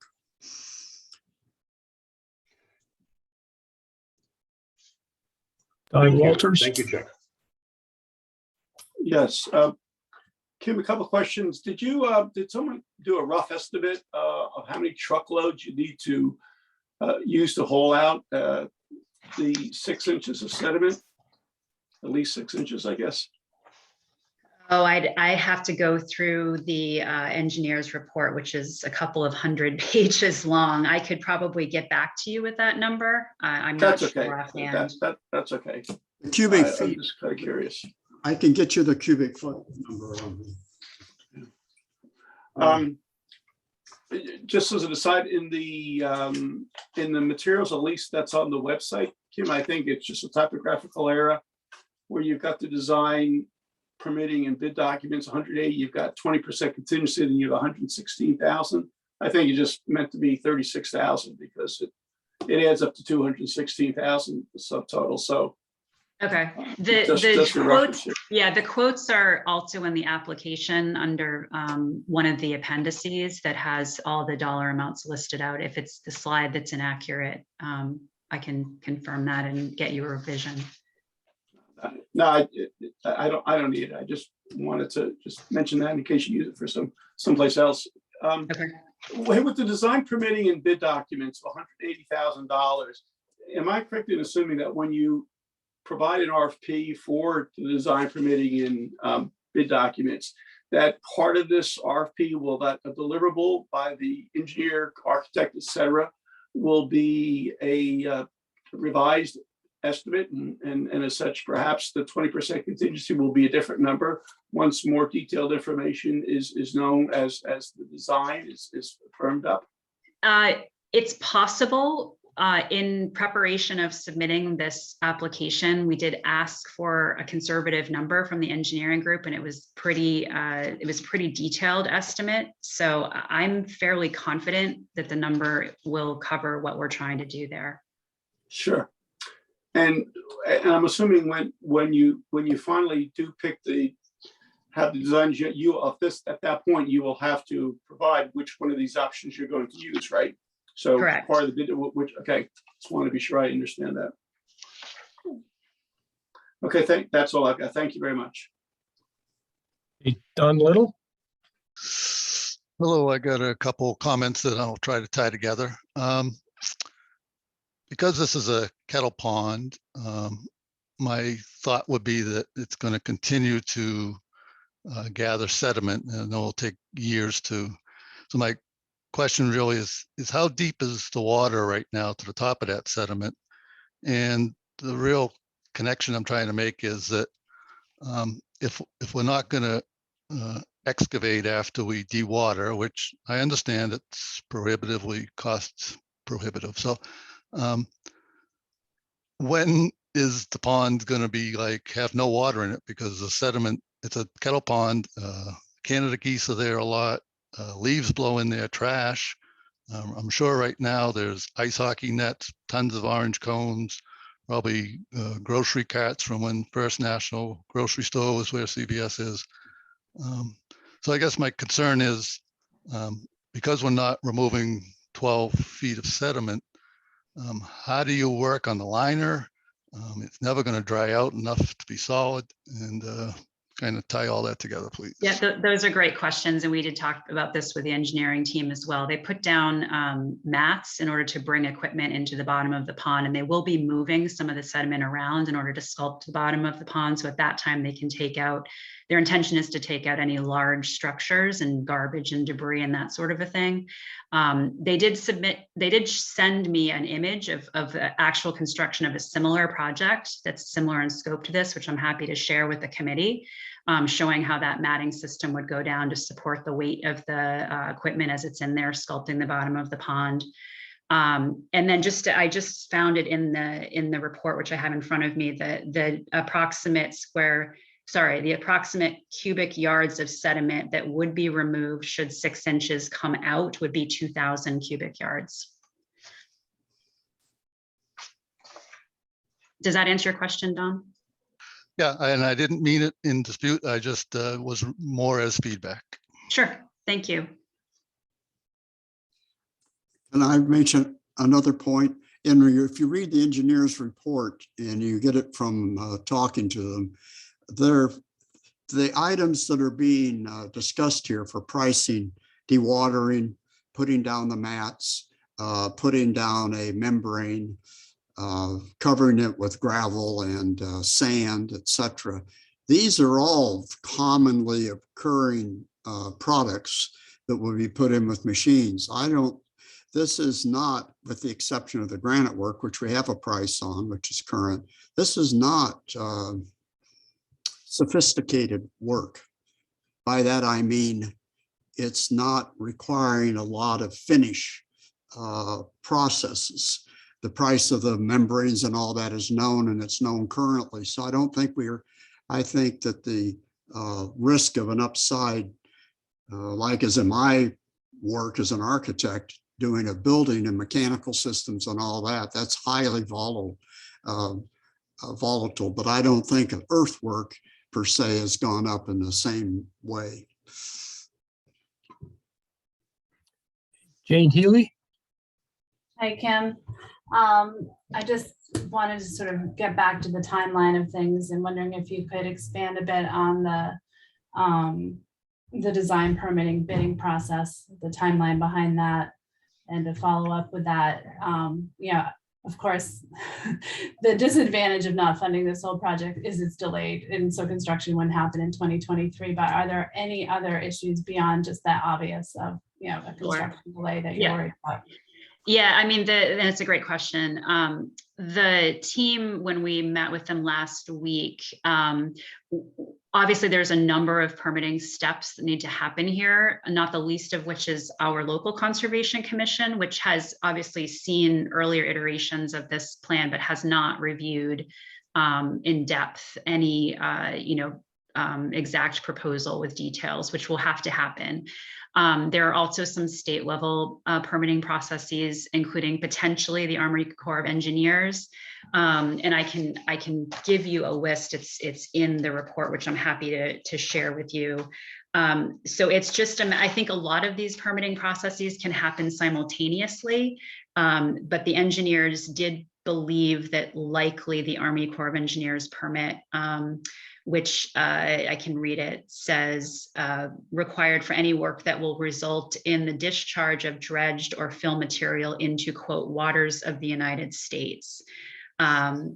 So this pond is considered a water of the United States, which is potentially subject to the Army Corps jurisdiction. So that's the only one that they had kind of flagged as potentially being a longer range permitting process, but the rest of them, the NIPDs, which was for the draining, local conservation commission, and any Mass DEP permits are fairly straightforward permits. And this engineering team, which we've been working with now for over a year, has their own in-house permitting experts that have already been in communication with Julia Godfredson and others in the city to kind of give an overview of what might be coming down the pipeline for permitting.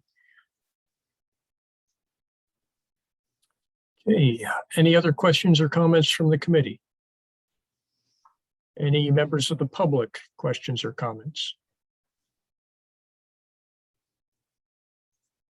Okay, thank you, Kim. Moving on. Hi, Mike. Thanks very much. We have Lisa Reed was raising her hand at that moment. Oh, please. Oh, yeah, I just wanted to give my support for this project. I've been working on frog pond cleanup since it seems like the beginning of time, but I don't know, the last 16 years. And I just commend Kim for putting together a dynamite engineering team. I have a lot of confidence in them. They're really tremendous. And at this point, so one reason that the Granite Edge may seem like sort of an afterthought is because we've asked them to look at alternatives, and we're still at that point. We haven't reached the point. The next phase of design engineering would be the actual nuts and bolts of how it's all assembled. And, once we decide on the final points of which alternatives we choose. And also, Chuck, correct me if I'm wrong, but I do believe that Charles Elliott did indicate that the granite edge was desirable, but he felt that the city of Newburyport wasn't willing to fund that. So that's why he opted for the sandy beach as the edge. But anyway, I just wanted to make sure that it was clear that I am very much in favor of this project, and a great job on the presentation, Kim. It's not only did Charles Elliott want to see it done, but the subsequent landscape architect of great reputation that worked on it, Surecliff, put in a drawing that's hanging in the office wall as you walk into the mayor's office. Of the upper right-hand corner, he has a notation that this granite edge is needed, and it gives the number of lineal feet, 1,250 or whatever it is, lineal feet. This is something that isn't new. I don't think you could find, I was curious if you could find another pond in a city that doesn't have an edge. Some of you may know one. I don't know of any, and I travel a lot. I've never seen it done. It was only done because the money wasn't there to do it initially. Remember, the people that fixed that was not the city. That was a citizens group that raised the money to make Frog Pond what it is today. The city didn't put a penny in it. Okay, thank you all. We can move on to the last application this evening, which is the Market Landing Park expansion on the central waterfront from the Office of Planning and Development. And I assume that's Andy. Are you presenting? That's correct. Thank you, Chair Doucette. Members can hear me, I hope. Yes. Yeah. Okay. Thank you. So I just sharing screen here for just a couple of presentation slides, and I'm going to generally zip through these and just kind of cover the ground. I appreciate your time later in this evening. I don't think this project needs a lot of introduction. I think a lot of us know the general background or context here, but it's been a long time coming to get to this point. So we're at the point where we're in a very good position here with the city has funding in place for design of the park. So my plan is to give you an overview of the current status of the project, let you know that the fact that the main point I would make here at the outset is that we have plans in place right now and funding in place, a contract with Sasaki for full design of this park, shovel-ready plans later this year. For that reason, and some of you have seen other projects, the time frame that it takes to do things, the delays that can happen when things are postponed or phased. My strong preference is to get this project under construction in spring of 23, because there are a number of things that come, when a project is delayed like that, there could be more problem. So I guess long and short, I guess, is I just wanted to let you know that I did upload to the application website page under this project, 3 different things, just a supplemental information. One is the slides you're seeing tonight. They're there, and we're happy to answer any questions as I go through these or at the end. The other is a quick letter from the treasurer, just confirming that per a meeting I had with the trust fund commissioners, the city's trust fund commissioners earlier this year, or maybe a month ago, they had agreed to commit $1 million towards this project from the so-called Herman Roy Trust Fund that was specifically set up for waterfront, essentially public spaces or projects like this. So they felt that this is a very clearly aligned project, very visible location, very much awaited by the community. So they agreed to commit those funds to this project. We also have a prior year, last year, $250,000 from the CPC. And I plan to apply for a state parks grant later this spring, summer timeframe, in the hopes that with an allocation from CPC or through the council, if that's your wish, that we will be able to actually see construction of this project start in the spring of 23. So with that, I'll just zip through some slides, just an overview, and then I'm happy to answer any questions or elaborate on anything that you'd like. So let me just make sure I've everything here. So existing conditions, I'll just, I'm happy to give any more background, but the waterfront here is divided by the Waterfront Trust area, which is the waterfront, the Market Landing Park is the formal name. park in the middle there, and the ways that come around. So the boardwalk and then the ways, the pedestrian ways that reach out are also part of the Waterfront Trust area. We have some additional public ways that we intend to complete as part of the Market Landing Park expansion project. So this image is really just showing you the existing conditions. Within this, you'll note that the existing or sort of interim lawn space areas that were done in about, I think in 2019, when we reduced parking. As you know, the parking garage was built, and the key or primary reason for doing that, at least I will certainly speak from my perspective, having worked on that project, was to be able to remove parking from the central waterfront without concerns about displacing a need that the downtown has, and that downtown businesses, tourism, economic development has become dependent on to a degree over the years since the NRA converted some of that area that was cleared out into parking lots. So with the creation of the garage and the ability to remove some of that parking, no matter how many debates we have about parking, there has been a real strong commitment to expanding the waterfront park and further reducing the parking beyond this interim lawn space that you see labeled here that we did in 2019 to kind of set the stage for that and make sure that there was ability to use some of those areas in the interim at least.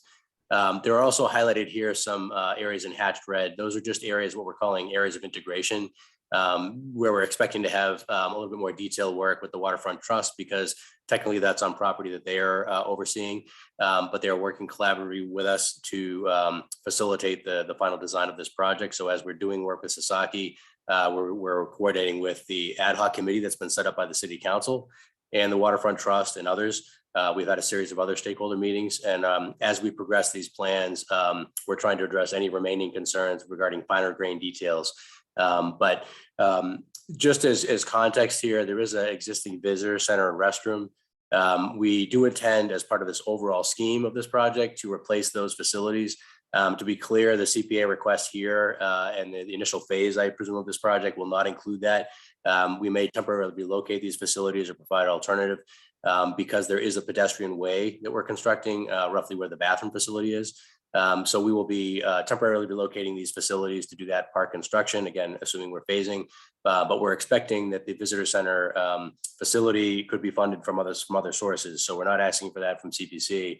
And I just wanted to make it clear that while it's shown on the plans as part of the overall layout, it's not so part of the park request here and the initial phase that we're talking about trying to expedite.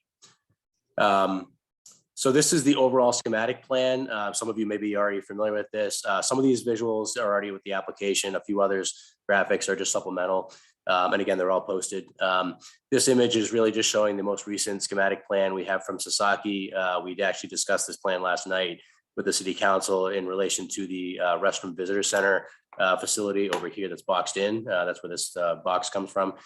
We've been working on greater detail in this area, mainly because the schematic plan here that was approved last year called for some additional detail to be resolved in this area. And so we've been efforting in recent months to wrap that area up.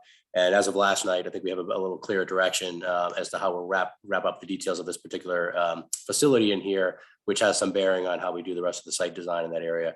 The other thing that happens to be noted in here, just for your clarification, it's not a park issue per se, but we're trying to make sure that we keep in mind events that happen, pick up and drop off needs, things like that. So we've tried to work in some spaces here for folks to come in. So that's why that area is marked in red there. It's not any other special reason per se.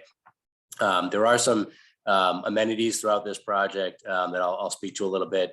I'll highlight a few areas like the West Embayment Plaza, so-called, and the Ferry Wharf Plaza, again, so-called, as we've been working with Sasaki. You'll note in this plan here that we're constructing a new way here. It's opposite what we used to call Unicorn Street. And what we've been talking about the Waterfront Trust is essentially relocating. It sounds like there's sort of a proper relocation or naming of Central Wharf Way to this location here. And then, as you can see here, having Upper Railroad and Lower Railroad. For those of you who care about the names of the ways and that level of detail, I think most of the public probably doesn't care. But we're also constructing Ferry Wharf Way, which is a long-awaited way that never got resolved as part of the ways to the waterfront. There was a requirement that the NRA and now the city in its place complete that pedestrian way. So that would go from Market Square, right where the existing crosswalk is, and where the sidewalk sort of small, simple sidewalk was put in. Well, that will be expanded into a full pedestrian way along there. This slide is just giving an idea of our overall schedule. I'm not going to talk about this in any great detail, but just to let you know, we're very lucky here in that the city council has already committed funds for design of this facility, putting us in the position of having shovel-ready plans later this year. So we're here essentially in this diagram, and we are in the process of working on some additional stakeholder meetings to make sure that the refined details in these plans address everything that needs to be done for bid-ready, shovel plans. And we resolve things like turning movements for vehicles, which type of plant species are used, utilities design, things like that. So as those things are worked out and we get bid-ready plans from Sasaki at 75%, we then plan to review those plans, make any final tweaks or adjustments that need to be made, allowing us to get to so-called 100% plans that are ready for bid, with the hope of bidding this late fall, winter, and starting construction in the spring. There's a potential here, obviously, if we're phasing it in particular for multiple years of construction. I, as project manager, would love to minimize that to the degree possible, because there's several different reasons, by the way, that are outlined in the memo I uploaded. But several things, for instance, the ongoing impacts to the downtown that could happen due to construction happening in the peak summer season, which is that how things are typically done. The cost overruns that can happen when you sort of have to mobilize contractors twice, and when you sometimes have to overlap some work at edgy or fringe areas. So there's a desire from, I guess, from a project management perspective to minimize the number of times or number of subsets of areas we're phasing in here. So the request tonight is to focus specifically on the park areas. And this was a slight reduction, if you will, in the CPC request to focus specifically on those areas, and recognizing that the committee and this council have lots of other worthwhile projects, some of which you've talked about tonight. This is just a blow up of the visitor center restroom facility. And while this area does need some further work and refinement, this is the most recent plan we had received from Sasaki that we were discussing last night. What you'll see in this area is there's the new pedestrian way, what we're referring to as Central Wharf Way, coming down here. There is a outdoor space that will be refined a little further with the landscape architects on the Sasaki's team.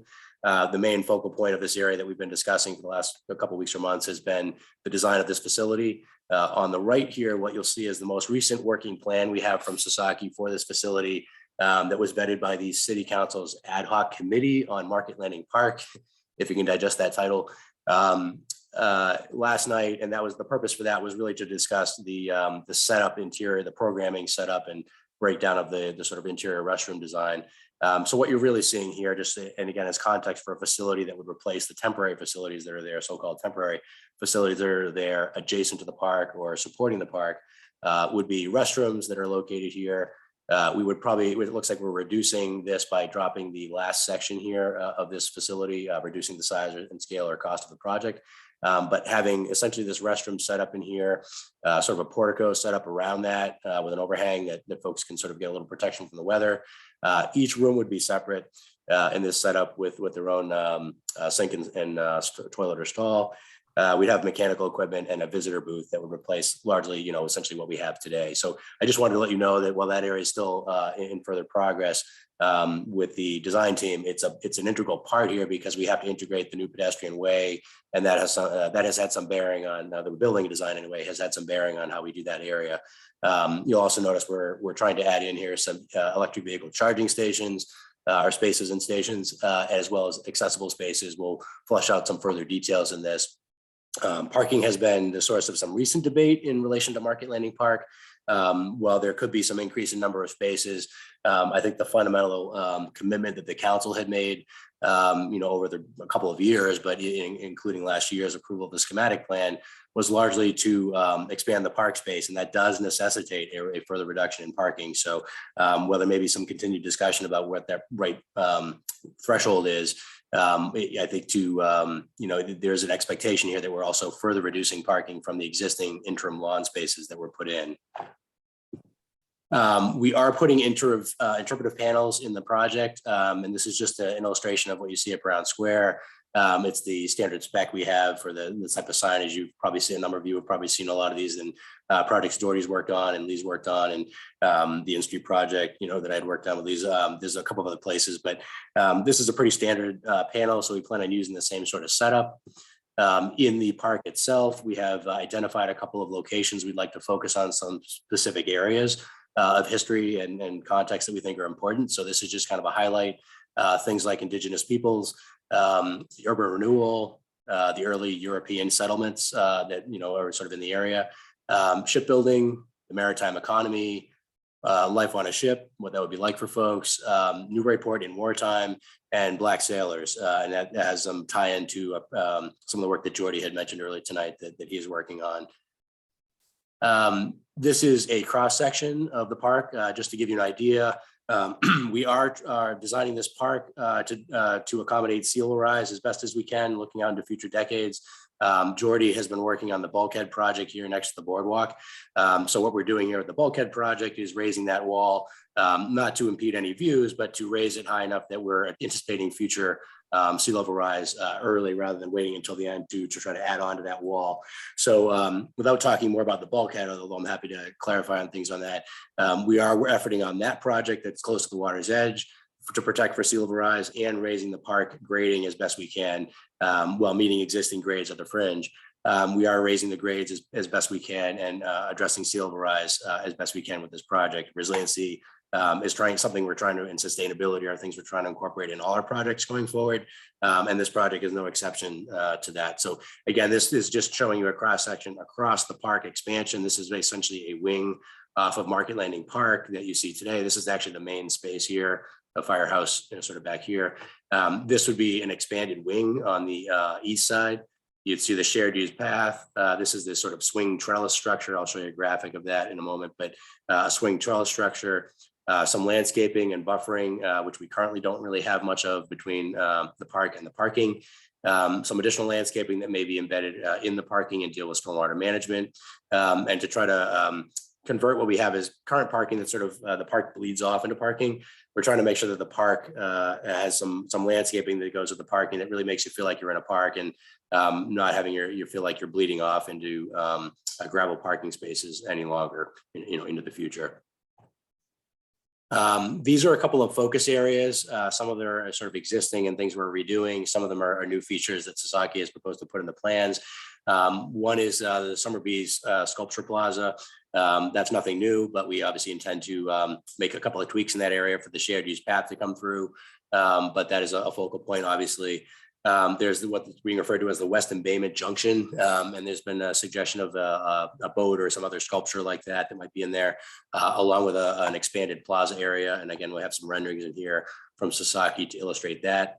Obviously, the Restroom Visitor Center and this sort of pop-up park that's been there, we'll be redoing that area and more integrating it with the park itself. So as folks arrive here, they'll actually feel like they're entering a park, as opposed to seeing sort of temporary trailers and the sort of seashells that have sort of blinded some folks when they go down there. So we'll be trying to integrate that park, that area as a full part of the park. And then of course, the visitor center facility itself funded separately. There's the Ferry Wharf Way Junction, which is the junction between the new Ferry Wharf Way that we are obligated for good reason to construct as a pedestrian way, and it's meeting with the shared use path, which is really our bike path connection across the central waterfront. It meets the central embayment here. We have coordinated with the Waterfront Trust on that. And there is this swing trellis structure here, which will be a great, I think, spot for folks to be visiting and using, I think, on a quite frequent basis once it's constructed. We also have what's referred to here as the Harbormaster Plaza. I would just clarify that while this rendering is the most recent, one we have to work with from Sasaki, we have been refining this area a little bit further to make sure that vehicular access to the fish pier is not impeded, because that is part of the commercial fish pier that we have today. We don't want to impact that or the Harbormaster's operations. So we have been accommodating a shift in where the Harbormaster lifts his boats into the water and the docks, and we will be revising this area a bit to keep it as part of the aesthetic of the park, but while not impacting vehicular traffic. Just a couple of blow-ups of certain areas. You can see the Summerbees Sculpture Plaza, the bottom of the Waterfront Trust lot, the shared use path meeting there. This is a little blow up of the Ferry Wharf Way Junction. And so you can see here that the swing structures from a plan view. I'll show you a ground level view of what that might look like. The shared use path coming in here, some steps that might be dealing with grading, and the raised lawn areas that you'll see a graphic of in a moment, some raised lawn areas to try to provide better views behind the berm, something that folks have talked about for a long time. This is a view, again, an early rendering from Sasaki to show what that structure might look like on either side of Ferry Wharf Way as pedestrians come in. Again, these details will be refined, going forward, but as you get a sense here of the shared use path coming through there, pedestrians are able to come up Ferry Wharf Way, meet the park in this east wing that's expanded in the park, reach the berm area, and you can see sort of the existing seating setup that some of us have enjoyed up here on the berm, and then the boardwalk just beyond that in the water's edge. So just an illustration of what that might look like at ground level early on from Sasaki. This is also a view of that same area. We're actually looking from the central embayment. We're looking east. So what you're seeing here is the swing structures here, some steps. The parking would be way back here. The berm is over here and the water's edge. And if you keep going down this direction, you'll continue right onto the rail trail past the Harbormaster facility. We are working with surface treatments, by the way. We have a meeting tomorrow morning with a couple of city reps and stakeholders to talk about plantings, specific plantings or categories of plantings, and also site materials to be used, specifically things, like the actual paving materials, whether it be brick, pavers, concrete, asphalt, and so forth, to work out some finer grained details. This is, again, an illustration that Saki provided of another similar structure. And again, we haven't got the exact spec of this facility or this feature, but as you get a sense from these couple of renderings, what that might look like, I think it'll be a pretty popular spot. We've seen some similar type features added to that along the rail trail and the water's edge that people appreciate. So there's a sense that this will also be greatly appreciated. This is actually an early rendering or illustration of the so-called Harbormaster Plaza area. This sort of active use of this area might be decreased a little bit to deal with the traffic and circulation, but we'll be trying to make sure that the park has this type of activation obviously happening. And it will allow some flexibility in different areas of the park to have things like outdoor classes that might be appropriate, waterfront events. Obviously, we've been coordinating with the Waterfront Trust and other folks about how things happen there, but just to give you a sense of the type of activity and vibrancy that the Market Landing Park, as it's expanded, will provide to the downtown. This is just an illustration. We have taken into account the Harbormaster's needs to store docks off season in a grassed area here. This is actually a grass area. We're programmatically accommodating that, although there's been talk about relocating that operation somewhere else and not having it anywhere near the park. We have assumed for now that for operational purposes, the Harbormaster still needs to access and drop boats or docks in here. So we're accommodating that without really much change there, just that instead of dropping him in here, he'll be shifting him a little further east and dropping in this location. This is really just showing the crane access point that would be reaching between the storage location for the docks and the water's edge. The Westin Bayman Injunction, we sort of looked into this area, but you can see the sculpture feature that might be in there, the new way that we're constructing, extending here along the NRA West parking lot, and then the expanded plaza area, similar to what you see on the east side, expanded plaza area as the shared use path meets the central embayment. You can see here the Waterfront Trust Park stage and where a lot of the performances happen. This is an illustration looking at that area. You're actually looking from essentially the waterfront, the bottom of the Waterfront Trust lot through towards the center of Market Landing Park is in this area. The central embayment is right here. You can see that swing trellis structure off in the distance here. And you can see a widening of the shared use path. That will have more of a plaza space here. We're putting bike racks and other amenities and things like that in here. Additional seating, we're working out more specifics on that end, but you can get a sense of the expanded park space and some change in the grading here to increase the views that folks will have in this space over the berm that's behind it. Again, just some renderings or illustrations from Sasaki to illustrate the kind of things that might be there as part of a sculpture or sculptures. This is what the Sasaki is referred to as the Merrimack living room view, but it's really just raised grading behind the berms. And you saw some of that topography on the renderings a moment ago, the plan view. This is really raised grading to make sure that folks who are sitting up here, there's an expanded opportunity for that going behind the seats that we currently see. Because this grade will be picked up behind there, there'll be actually more opportunity for folks to sit here and enjoy the water's views. So in sort of the tail end of this presentation is really just a recap of the budget side of the project. And to be clear, what I'm asking for is a reduced request from the original request that was submitted with the application earlier this year in February, because I don't think it's realistic to assume, as the memo summarizes, I don't think it's realistic to assume that the CPC or the council could necessarily designate, $4.85 million to one single project, let's say. Although I'd love to have that as a project manager for this project. What I've been efforting on is with Sasaki is to try to look at a phased construction of the project, recognizing that funding sources are limited. So you don't necessarily need to digest all this. Again, this is all posted to the website for you to digest later if you'd like. But what you're really looking at here is the same budget that was provided in the initial submission.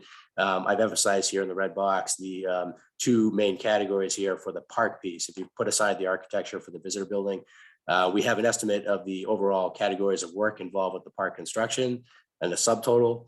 And that's including all the park areas, of course, and the parking in these numbers here. And I'll be clear in a moment about the fact that we're looking to exclude the parking areas from the park construction initially, so we can at least get going on the park pieces of this. The other pieces that you're seeing at the bottom here are the fact that as project managers, we don't just think about the actual materials and the installation, but there's some overhead costs. There are some contingency costs, that were talked about earlier. Dawn had asked about the 20% for Bartlett Mall. We typically carry contingencies because we know that things may change, whether plans get developed or construction's underway and you encounter an unexpected condition of some type or something that needs to change. This is to deal with those types of things. So there's some, subcategories in here, including contingencies for escalation. That's just the passage of time since this estimate happens from when we go to bid. So we try to accommodate those things too. And that's where this total, 6.5 or so comes from. We're not asking for that total. We're asking for something as a reduced amount, as the subsequent slide will show. This graphic again is just showing, I asked Sasaki to provide a graphic that shows a breakdown by area. And part of that was, this is earlier this year, partly with the assumption that we may have to phase construction. So this was helpful in kind of estimating what it might cost for different areas. And so what we are hoping to do here, you can see kind of a breakdown by the parking lots. If you sort of break those out and look at the park areas and you break out the visitor center, what we'd like to do is really get going on the park pieces next year and really get those amenities provided to the general public without further delay, given all the years and decades of debate about the central waterfront. So the core areas obviously are the west wing, the east wing, and the Ferry Wharf Way element. And then there's this small pedestrian connection we'll be making here. Even if the visitor center is not initially constructed, we will complete this pedestrian way out to Merrimack Street. And then we may temporarily locate these structures or have portable facilities of some type until the permanent facility is placed. And it's expected to be located closer to Summerby's Way here, which is the pedestrian path here, rather than where it's currently located in conflict with that new path that we're putting in. So to be clear, what the revised request is really for the funding that excludes the areas you see highlighted here. We want to do the core park areas that are remaining. And what we're essentially trying to carve out here, recognition of limited funds and the other worthwhile projects that folks have and the other sources of funds we're able to secure. We're looking to essentially exclude the parking areas, and really we might be leaving those as essentially gravel areas in the interim. We're going to do as much as we can, of course, with the budget. We might have what we call add-alts, which is when we bid something. If we have additional funds because the bids are so low, we could extend that further and get the parking done, let's say. But the baseline we'd like to do again is the park space, because that's what primarily everybody's been waiting for. So we would not necessarily do these parking areas, the east and the west lots. There would be parking there, of course, but they may not have the curb and the line spaces and the landscape and so forth that's in there that we'd all like at the end of the day. We may have to postpone some of that. And the visitor center, like I said, is expected to be funded entirely separately or from a different source. So again, we want to complete this pedestrian way, but we're excluding those pieces. So with that in mind, this slide here, and again, it's posted, is meant to summarize for you the revised funding request and how it all fits together. So the original funding request was for $4.85 million of CPA requests. Obviously, this would be bonding. That would have been full construction of both the park and the parking lots and the landscaping that goes with that, but would not have included the visitor center restroom facility in either event. The reduced request here is, and this is consistent with the letter that the mayor had submitted with the sort of prioritization from the administration of where they see some of these projects fall. That's a $3 million request now. If the CPC and the council are willing to bond this, I do think this is beneficial. If there's any other project that's been talked about over the years, certainly this one has been talked about and has been desired by the general public. So this would be for partial construction. It unfortunately would not necessarily include the parking, but it would include the park space, the primary park space that we'd all want, the shared use path, the pedestrian ways. Would not include the visitor center restroom facility again, and with this case would not include the parking lots and some of the landscaping around those areas, probably based on the budget. Again, we'll extend that as far as we can through the bidding and through what we call ad-alts, where we try to get those dollars to extend as far as we can when we get the actual bids. So the areas now included, like I said, in that diagram are the west wing, the east wing, Ferry Wharf Way, and the subtotal of that is shown here. There's that bidder markup and contingency. It's obviously going to be less than the total that would be if we were doing all the parking, but there's still a cost there. And so that being added in there is your $4.65 million. The breakdown of that in terms of funding sources is hopefully expected to be per this table here. And this is always a moving target, of course, with grant funding sources and so forth. But the idea is to use the Herman Roy Trust Fund, which we're grateful to the Trust Fund commissioners for committing to the project of $1 million.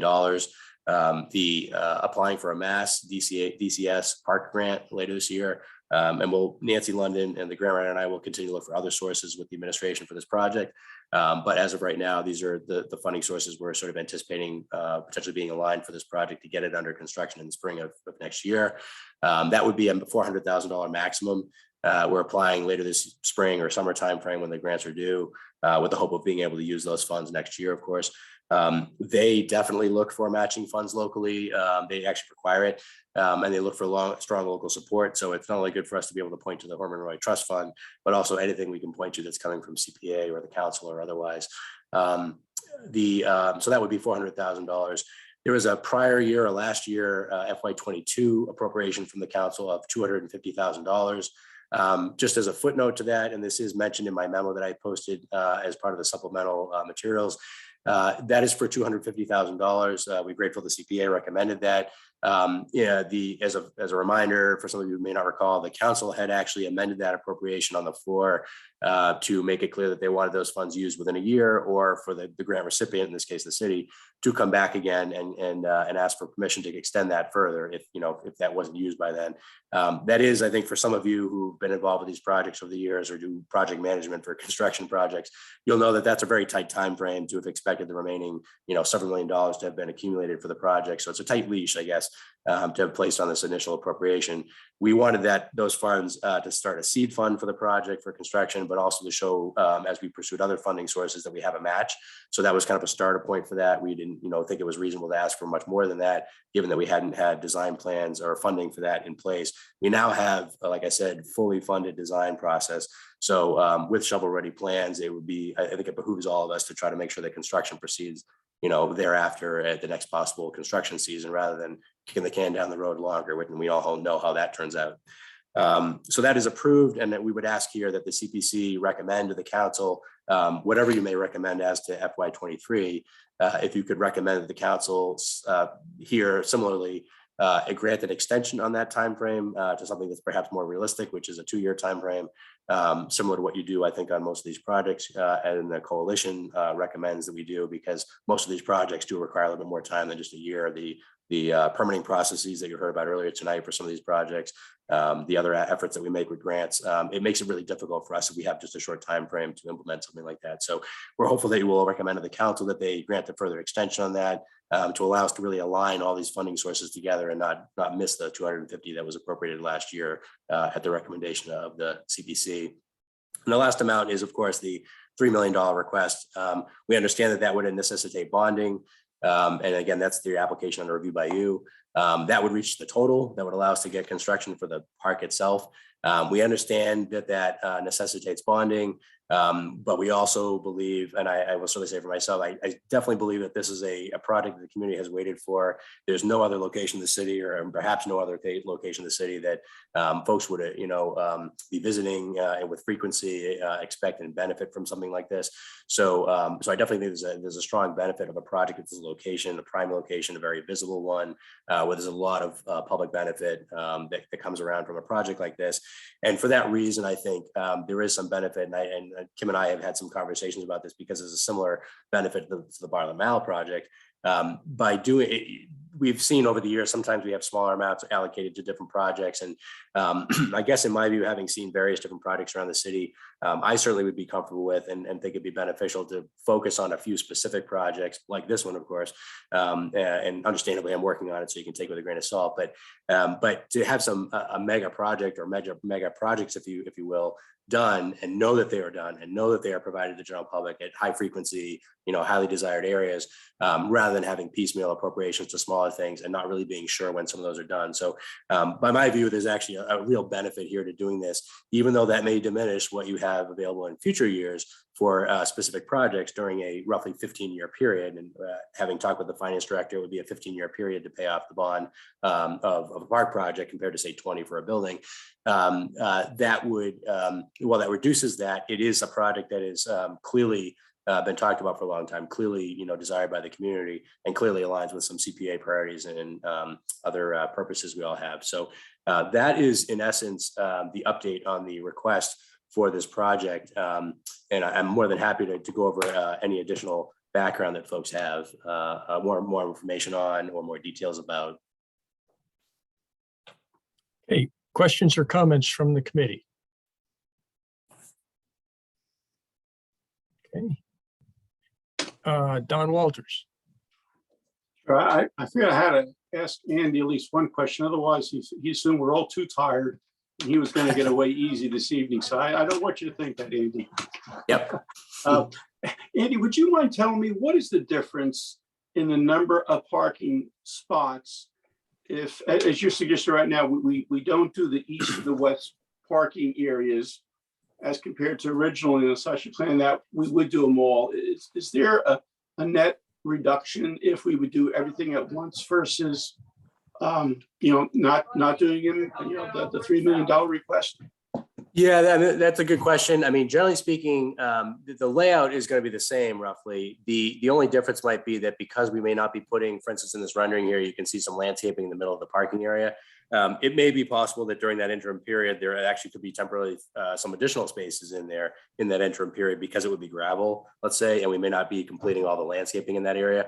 So there may be some flexibility just because of the larger gravel area to have a slightly different configuration, and we would work with the parking clerk on that. Other city officials and the parking clerk on how that's done. But the Sasaki plan would obviously specify a final design for the parking that would make sense. But we may have an interim condition that either has the equivalent number of spaces or a slightly increased, mainly because some of that landscaping would be interim condition would be just the gravel that we have today. The only reason I asked that, Andy, what men may want to consider as a benefit to doing the whole project, and I'm not suggesting it for this CPC application, but if it costs another $3 million to do the east and the west, and you're losing, I'll just pick a number out of it, 50 parking spaces, and in turn, those folks have to go and park at the parking garage. Now there's increased revenue, so I would counter by saying, gee, you should get credit for that. But I'll let you do those numbers, Andy. Sure. Yeah, the budgetary side of things is always difficult. People see things different ways, and of course, there's different budget sources and accounts and where things come from and what fees we charge. So it's all complicated, of course. And but you raise good points. Okay, thank you, Jane Healy. Hi, Andy. Hi. First, I want to tell you how much I appreciate the climate change resiliency considerations and measures that have been taken. It's so important in this area because of sea level rise coming and storm surge. I've got, I guess, just two quick questions. I'm curious about the shared path. Are folks going to be allowed to ride their bikes through that along that path, or are they going to ask to be to dismount? Yeah, that's a great question. So generally speaking, the Waterfront Trust policy has been that folks are walking across the boardwalk, of course. So we will be working with Sasaki, and we've talked about this with the Waterfront Trust. I think you probably know there was an earlier expectation that the shared use path would actually arc closer to the firehouse here. That's the so-called Ulig-Sidford plan from the NRA when it was before it was dissolved, and that had it going back here. We had a lot of discussion about that, and although there were sort of mixed feelings about where that goes, even I, had some thoughts, pros and cons about each scenario. There was general consensus at the end of the day to have it come in here. The trust preferred that option. But we plan on working with bollards, textural materials, signage and whatnot, as appropriate to make sure that folks understand that this is a largely pedestrian area as opposed to bicycles, so that while folks are able to ride their bikes along the shared use path, there is a separate plaza area as people are getting this area that they're not in conflict. And that they will be instructed accordingly to follow the policy that we have here. And we will, of course, adapt that over time. But you're right that there is still an expectation that some folks are walking through here with their bike as opposed to just plowing through. It's part of that discussion, because it's a great question, a great point that we've circled around on a couple of times during design earlier on. Part of that discussion revolved around folks feeling comfortable that during a peak summer event where there's lots of activity down there and pedestrians, it would be practically impossible for someone to just ride right through there. And so they'd have to naturally, adapt themselves to, whether it be bollards or textural materials, indicators, or the pedestrians themselves are just, preventing too much of a block for them to get through there. So we know that that's something that has variations of how well people will respond to signage or policy. But that is understood to be a dynamic down there, and we're trying to accommodate as best we can the east-west connection of the shared use path and the rail trail, while also recognizing the pedestrian activation of the embayment and the boardwalk. Okay, thank you. And my last question has to do with a question that I think I raise a lot of, is about maintenance and maintenance budget going forward. And you mentioned that the plantings are being considered and the surfaces are being considered. And so I'm just this is a large expansion of our parks, and what consideration has been taken to maintenance going forward. Sure. Well, that's a great idea. Great question. We're actually discussing again tomorrow. We're picking up a conversation about which plantings or which categories of plantings, what concerns folks have. We'll be working with the Waterfront Trust members and their landscape professional that's been working with them for a couple of years to get input on the types of plantings. We're looking for things that are salt tolerant. We're looking for things that are low maintenance. We're looking for things that will be resilient, in case of flooding. And we'll also take other points of input. So we're working on, what is the irrigation layout going to be for these areas to make sure they're well maintained. But we are working out those sort of details. There will be some costs, obviously, for the initial installation of plantings and whatnot. A fair amount of this, obviously, will be additional, lawn space that folks can use in different ways. But we do plan on making sure that as much as possible, the plantings, the site materials or surfacing treatments are things that are low maintenance or will not require a great amount of frequency of work or cost. And has there been an expressed expectation that the maintenance budget is going to have to increase? We've had discussions about that, and it's hard to go into great detail or say with great accuracy what that will be, because at the tail end we'll get sort of an operation and maintenance plan from with Sasaki. As we go towards that end, we know specifically what kind of plantings and what kind of materials and so forth. But we do know, generally speaking, there's been an expectation that it's sort of the higher end, it would be sort of doubling, what the Waterfront Trust is paying these days. There's been discussion over the years about the trust paying a higher sort of ratio, per square foot of park space than say other parks in the city. And there may be some, efficiencies that can be gained there. The city has been working in a sort of a shared contract with the Waterfront Trust with one company essentially, or one team coming out to do landscape maintenance, because these lot lines are somewhat arbitrarily going through the park space. But we do plan on accommodating that in the budget, working in concert with the Waterfront Trust. There's sort of an awkward or sort of weird relationship that's been happening, has happened with the Waterfront Trust in the city over the years about how finances are done and who's responsible for what. But we all understand collectively that there's an increased need for maintenance costs, in future years, but we are fully prepared to take that on. And we know that the public will be looking for it at this prime location. Thank you very much. Any other questions or comments from the committee? Any questions or comments from the public? Okay, looks like we're all set. Andy, thanks so much for your presentation and the revision of your ask. That's sure. Thank you all very much, and I'm happy to answer any more questions, here or further outside the meeting or between now and your deliberations. Appreciate all your time and any support you'll give to the project. Okay, thank you. All right. I don't have any other business. How about that?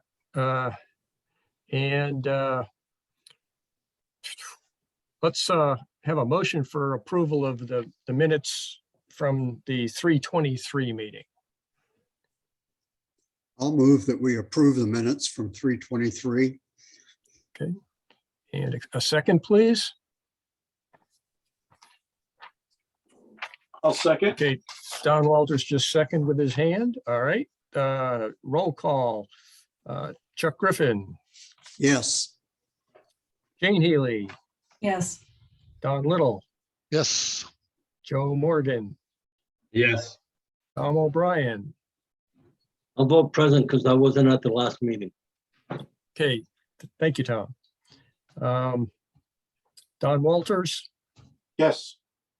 chair votes yes. Okay, I believe that we can unanimously call this meeting to close and just remind you of the schedule. Caitlin, remind everybody of the next meeting date. I'm sure, Chair. The next meeting date is Wednesday, April 27th at 7 p.m. Okay, remember that's a Wednesday. And we got a lot to chew on for the next meeting. So don't be afraid of it. Take a look at the examples of what the maximum bonding capacity might be.